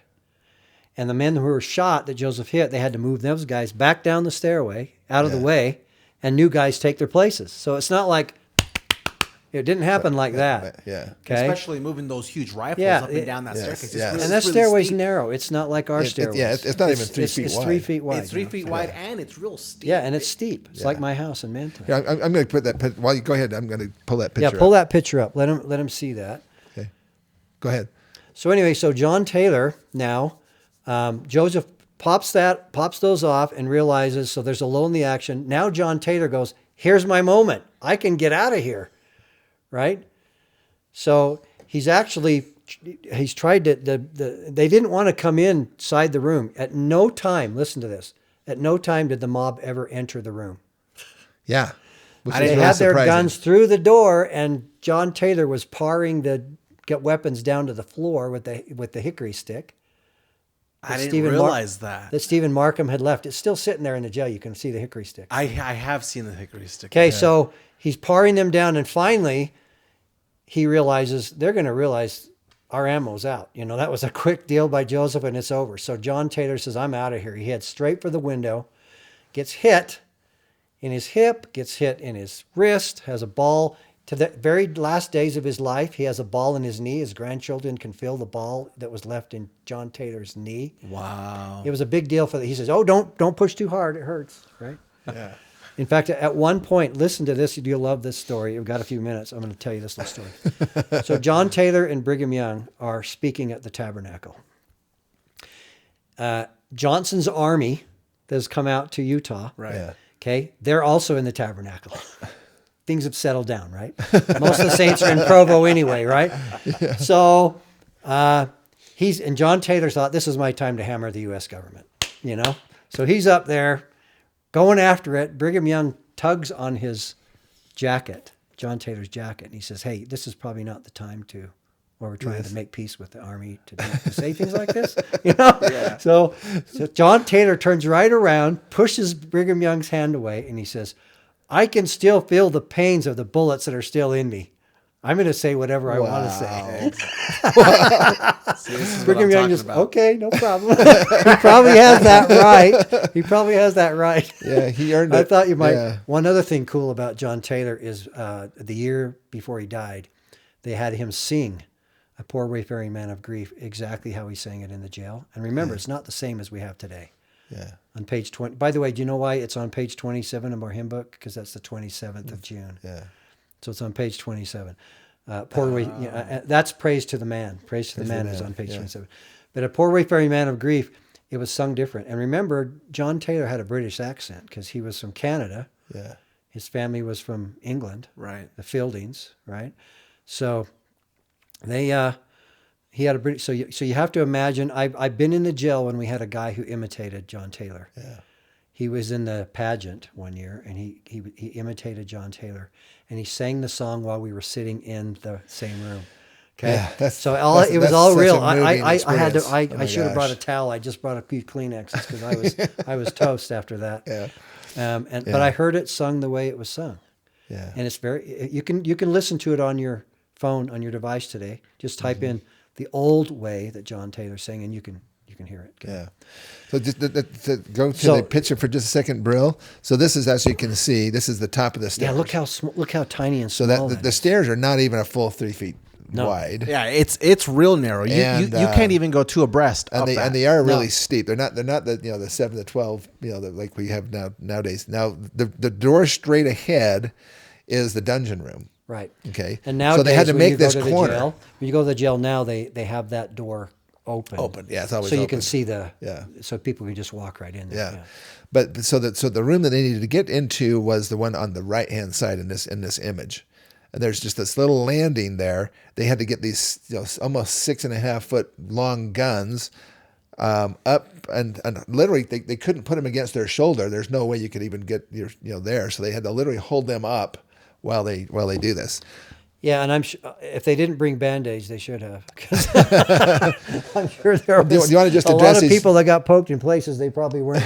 Yeah. Do you want to just address a couple of these things? So this image was... So this image was supposedly how the jail was in the It was done by Percy, a man from France who was taking pictures.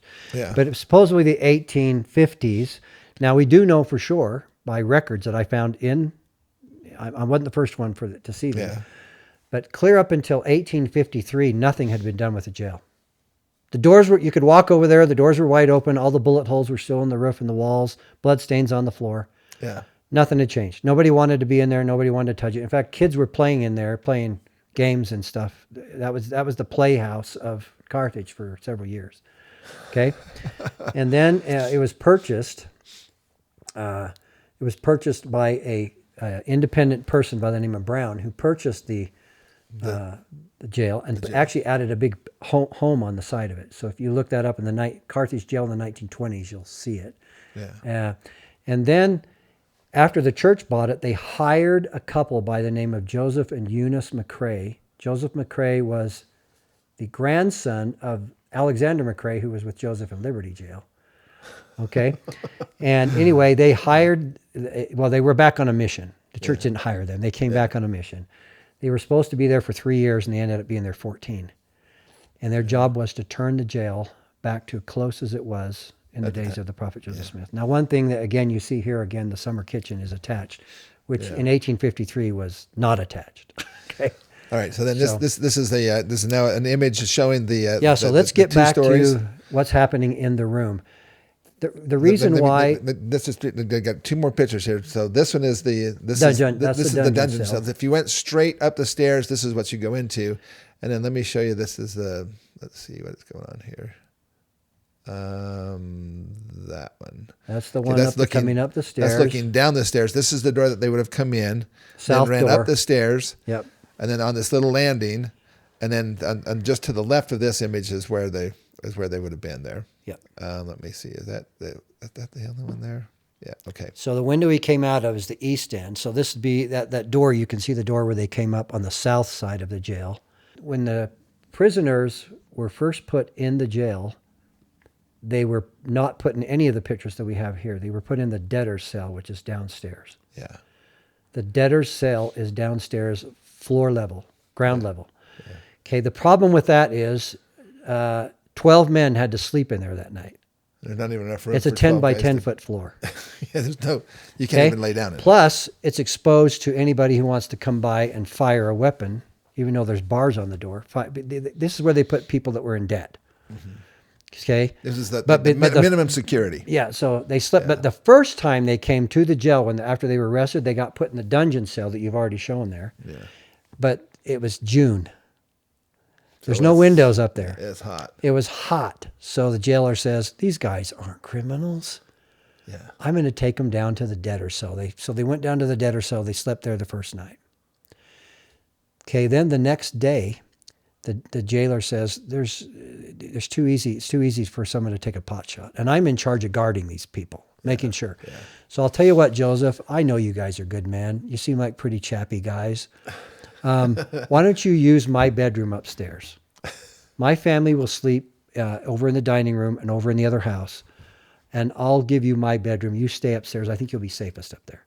So that's when they went on Saturday. The next day, they were up now in the jailer's. It's called the jailer's bedroom. Yeah. That's why it has a bed. It has a fireplace. It's, they flipped the windows open for air, all that stuff. It was a very convenient place. There was a desk there for Willard Richards to write on. Yeah. And that brings us up to the day of the martyrdom, and we've been talking about the shooting. So here's what happened. The Governor Ford decided, remember the night before the meeting we talked about? Here's where the plans were made. Hey, Joseph, if we send he was going to take all the troops, and he was going to meet the Warsaw militia at a place called Golden's Point. It's still there. You know where it got its name from? Have you ever heard of J. Golden Kimball? Yeah. That's that right? Yeah, Heber C. Kimball married his second wife there. Her name was Christine, and she was from Golden's Point. So he called him J. Golden Kimball. So anyway, they're there at Golden's Point. He was supposed to rendezvous Governor Ford, taking all the other troops with him into Nauvoo as a show of force. He's already disarmed the Nauvoo Legion. Now he's going to take all the troops, including the Warsaw regulars, and they're going to meet him at Golden's Point because it's kind of like halfway between Warsaw and Nauvoo, right? Well, guess what? The night before, he changed his mind. Before Warsaw? Between Warsaw and Nauvoo is a place called Golden's Point. Okay, so that's where he was going to rendezvous with the Warsaw militia. So guess what he does the night before? He changes his mind. They come up to Governor Ford during this meeting and they said, "Look, if you march all those troops into Nauvoo, someone's going to fire a shot, and and you're going to be in the middle of a war." So they convinced Governor Ford to not take all the troops in. So here's the plan. I'm going to lay out for you the plan to kill Joseph Smith. Here's what they did. It happened in that meeting with the 23 delegates. And I lay out this detail in my book, and maybe people don't know this, but this is what they decided to do. And we get this information but not only from the minutes book, from Joseph's bodyguard, but also from a man by the name of Marsh, who was in the meeting, who headed for Nauvoo the very next morning before Joseph was killed, and that's in my book too. Now the Marsh guy, he's not a Mormon. LDS. No. Yeah. And he gets in there Nauvoo and he says, "Trust me, you won't see Joseph come back tonight. He's not coming home." "Oh yes, he is. The Lord's protecting him." No. He's not coming back. I was at the meeting. I know he's not coming home. Here's what happened at the meeting. Let's not march all the troops in. Let's disband all the troops. Tell them to go home. I'll keep one of my militia guarding the jail, and I'll go give a speech in Nauvoo, so I won't be there when the murder occurs. That this is was Ford? Governor Ford's alibi to get outside the murder scene, right? Mm-hmm. So I'm going to go give a speech in Nauvoo. Now, this is something that's going to be heartbreaking for a lot of people. So this is the same governor the day before who had promised if he goes to Nauvoo, Joseph heard he was going to Nauvoo, he was going to take Joseph with him. He has the promise of the governor for protection, and he also had the promise that if the governor left Carthage, he would take Joseph with him. He broke both promises. And it all came about as a result of that meeting the night before. I'll go to Nauvoo. You guys can do the deed while I'm gone. And don't worry, Governor Ford, we'll fire a cannon when we'll tell you when the deed's done. The people in Nauvoo, when Governor Ford was giving his talk, heard a cannon fire. You can hear that far? Oh, yeah, because it's the wow. prairie. There's Yeah. no mountains. Yeah. Okay? Yeah. Yeah, if you yell loud enough, you can hear somebody 3 farms away. Okay? I know because the barking dogs. Anyway, so that was the plan. Okay. Interesting enough, get this. This is something that shocked me to death when I read the Quincy newspaper that was printed on Friday, the day after the martyrdom. All 4 men in the jail died because that was the original plan. Oh. All 4 men died. And guess what? The Mormons killed Governor Ford while he was giving a speech in Nauvoo. That was what's supposed to happen. Governor Ford didn't know about that part. He didn't know the militia were going to get rid of him too. Wow. They didn't want the governor. He spoiled our plans for raiding Nauvoo. We're going to get rid of the little old pesky governor at the same time.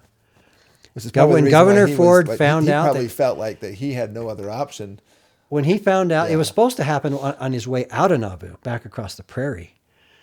When he found out that they had gone on and done the deed while he was still in Nauvoo, in fact, guess where Governor Ford was at the very moment Joseph was killed? When you told me this the other day, I just about fell out of my chair. Prepare everybody to hear this.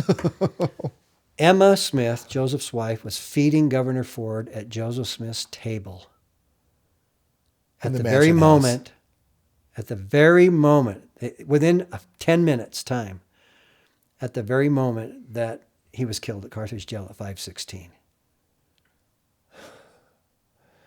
How low can you go? That's what you call ironic. How low can you go? Not only that, guess what? Guess the talk that he gave in Nauvoo while the militia was killing Joseph in Carthage? Remember, these were militia. These were Warsaw militia. And guess what? Isn't it nice that you can, they're on their way to meet you. They get a letter, the Warsaw militia. Oh, you're all disbanded, go home. Half of them go back to Warsaw. I don't want to, we're going back. Thomas Sharp gets up on his big bay white horse and he says, we're already out here. And guess what? You've just been, you don't ever disband troops on the prairie. You're supposed to take them back to their hometown and then disband them. He disbanded the Warsaw militia knowing that their next target would be knowing he's gone to Nauvoo, we'll head straight to Carthage and we'll kill those men. And that's what happened. And Tom Sharp was there. Yeah. Okay. So it was all well planned. Well, I think it was well planned. A lot of people want to paint Ford as this neutralizer that just was a patsy. I came to my conclusion. Number one, he's either a complete imbecile of a governor or he was in on it. And remember, he used to be on the Supreme Court of the state of Illinois. So he was not an imbecile. He knew the law. And he broke several promises. He knew that they didn't have to come out there in the first place. They were coming out there on their own. They'd already answered twice for the charges. Now guess what the next killer is? When he went to Nauvoo, guess who he left to guard the prisoners while he was gone to Nauvoo? Take a guess. The Carthage Greys. Yeah. The ones that had already committed insubordination for saying, we'll introduce ourselves to Joseph on their own way. Mm-hmm. He left the fox to guard the hen house. And he waddles off to Nauvoo, give his speech. And guess what he said in Nauvoo when he got on the same platform that Joseph had gotten up on a week earlier when he declared martial law and raised his sword into the air? Same sword he gave to Bates Noble across the prairie. Guess what he said? He said, prepare your minds for an emergency. This is the governor standing in front of all the Latter-day Saints. Prepare your minds for an emergency. A terrible law has been broken by destroying the press. And a great atonement, he used this words, a great atonement must be made. Prepare your minds for the emergency. You can look it up. It's all there in church history. Wow. Okay? The Latter-day Saints just don't read enough. They don't read enough about the martyrdom. So he was already convicting himself. And guess what? I got something. Now this will end with, but prepare yourself. Well, there's some more things that you told me the other I got day that another I want you to make sure you cover. But I got know we're another running out of little time. thing about Governor Ford. That'll be episode 2. Okay. Because yeah. Listen to this. Now this when I read this just kind of like cut me to the core. Yeah. If you really want to what book know, is this you're reading okay, from? this is BYU Studies. Okay. Okay, they produce these books. Yep. You know. Yep. And this one was produced in 2011, so it's not old. Guess what's on the back, by the way? Look at the back of this. Everybody see. It's a picture of the martyrdom on the back of here. And lo and behold, you notice the little house, the summer kitchen? It's off to the side. separated from over the here. cartage jail. Okay? This is true history. Okay, listen to this. So while John Taylor, before they get into the jail, John Taylor is having a conversation with Governor Ford. Listen to this. And it's really short. Okay, about the Nauvoo expositor destruction in Nauvoo. He says, I must tell you what Governor Ford's views were upon this thing, the destruction of the expositor. Listen to this. I talked with him about it. Says he, so now this is Ford, Mr. Taylor, I was really sorry that you destroyed that. Yet, says I, Taylor, it was legal. Ford, that is nothing, but it comes in contact with the prejudice of the people. Do you know the law about that? So they're arguing here, right? Yet, what were we to do then, says Taylor. What were we to do then? Were we to be trampled upon? Is there any other city in the nation that would put up with this? I'm quoting now. I'm quoting these exact words. No. Listen to this. No, what were we to do then, Mr. Ford? Governor Ford? Listen to this response. Everybody, I hope you're sitting down. Well, Governor Ford says, I would have got up a mob to destroy it, and that would have cleared the city council. Oh, my word. Did he just tell his plans for what he had planned to do? I would have got up a mob to destroy the expositor press, and then it would have cleared the city council. So That's by having a exactly what he mob did at take care Carthage. of Carthage. He got up a mob to do it, left town, and now no one could accuse him of being the instrument. He had blood all over his hands. Yeah. But I will tell you this, and this may be like he says for another day. We can meet together for another day. Because have I got some news about him running. Yeah. And where some of the men The came other thing I for in the wanted to do mob. is after Joseph Flew out the window. went out the window. Yeah, because guess what? We know all kinds. We have I've heard apostles. a lot of different things that have happened. They set him up and they shot him again, and they were going to try to take his head off because there was a bounty on his head. Here's a spoiler. So can I do a spoiler? Spoiler alert. Okay. Okay, and then we'll quit. Spoiler alert. Okay. So Willard Richards comes to the window. Joseph's gone out the window. Remember after he saw Taylor under the bed? Yeah, I've had a lot of people what? ask me why didn't they see him under there because of that smoke and so forth. Exactly. So, yeah. So he thought, I've got to save. Maybe I can save John Taylor if he still lives, and I can save my other apostle. Because isn't it interesting? Willard Richards was not hit. He was the biggest target and never hit. Yeah. Now, hope you're sitting down again. You ready? Here we go. Everybody out there. Guess who had their garments on, their priesthood garments on in the jail, and guess who didn't?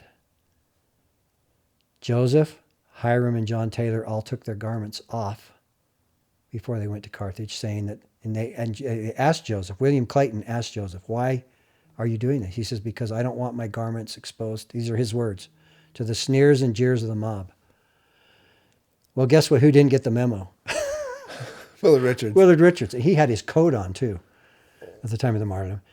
Isn't it interesting that the largest target in the jail, who never got hit with a bullet, except for a slight little part of his ear, was the only man that who had his temple garments on at the time. Huh. I'm not trying to say anything. Well, maybe I am. But anyway, I'm just trying to say There are covenants that we make that maybe Yes. they count for something.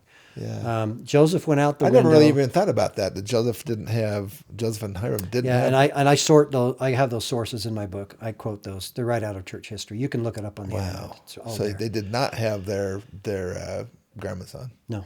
Wow. And Joseph knew he was going to be killed. I'm going like a lamb to the slaughter, but I am calm as a summer's morning. Yeah. Right? He knew that he knew the end was there. Yeah. What does he say? Have a conscience free of offense. I to have man a and conscience God free and void of offense of all men. I shall die innocent. That's what he said. Yeah. Which he did. Now, he went. There's two stories, and then this is the spoiler alert. We have all the information about what happened inside because we have Willard Richards and John Taylor, and I think we can trust their word what happened inside the jail. But what about outside the jail? Joseph was the only one out there. What happened to him? And I can tell you all the details about that. There's 2 or 3 theories. We probably don't have the time. Spoiler alert. We don't have the time. That's episode 3. But we'll do that for another episode, and that's a wild story. And it's one of those. Wasn't there a show called Believe It or Not? It's one of those. It's one of those. It's one of those stories. It's Ripley's Believe It or Not, and I will do that another time. But I really used to enjoyed love that show. Yeah. Ripley's Believe It or Not. You'll love the show of what I'm going to tell you about Joseph outside the jail. So. Well, we're going to have a good time with that. I really appreciate your coming, Craig, and sharing some of this information. Listen, if you're liking what you're hearing, would you go ahead and hit that subscribe button down below, so that you can get our future things and also get the next, the third, I guess, whatever edition. Yes, this is and I gonna want be. to put in a little plug for my, not for my book. You already know what my book is, but I have. I'm going back to do the tours. Yes. This summer, Nauvoo. I'll be there during pageant time doing the tours personally on a little tiny, beautiful little bus. You just sit back with the air conditioning and have a drink, and we go to all the wonderful places. Yep. But you can actually sign up on our webpage at NauvooTours.com. There's a brand new webpage up where you can actually put yourself in the seat of the bus right there on the internet. Cool. Reserve a seat on the bus. I think And you're going to be the only guide. So if they sign up, it's going to be you. Well, it's going to be me, and it all depends on how busy it is. And Shane? And Shane. Okay. Yeah, Shane. I made the script, and Shane knows the script word for word. Okay. But he's got lots of hair, and I'm bald, so I don't know about that. Anyway, we'll take you to some places. We'll take you to the original road that they were on. You can go out and stand on the original road Joseph took. We'll take you to where he stopped and watered his horses. We'll take you to Golden's Point. We'll take you to all of those key places, and we tell this same story. But it's so real when you're there. Well, I wish it could take When you you're to the Big Mound because, but the Big Mound was raised. It's a little bit, It's gone. It's there's gone. no, It's there's not no there longer anymore. there. But anyway,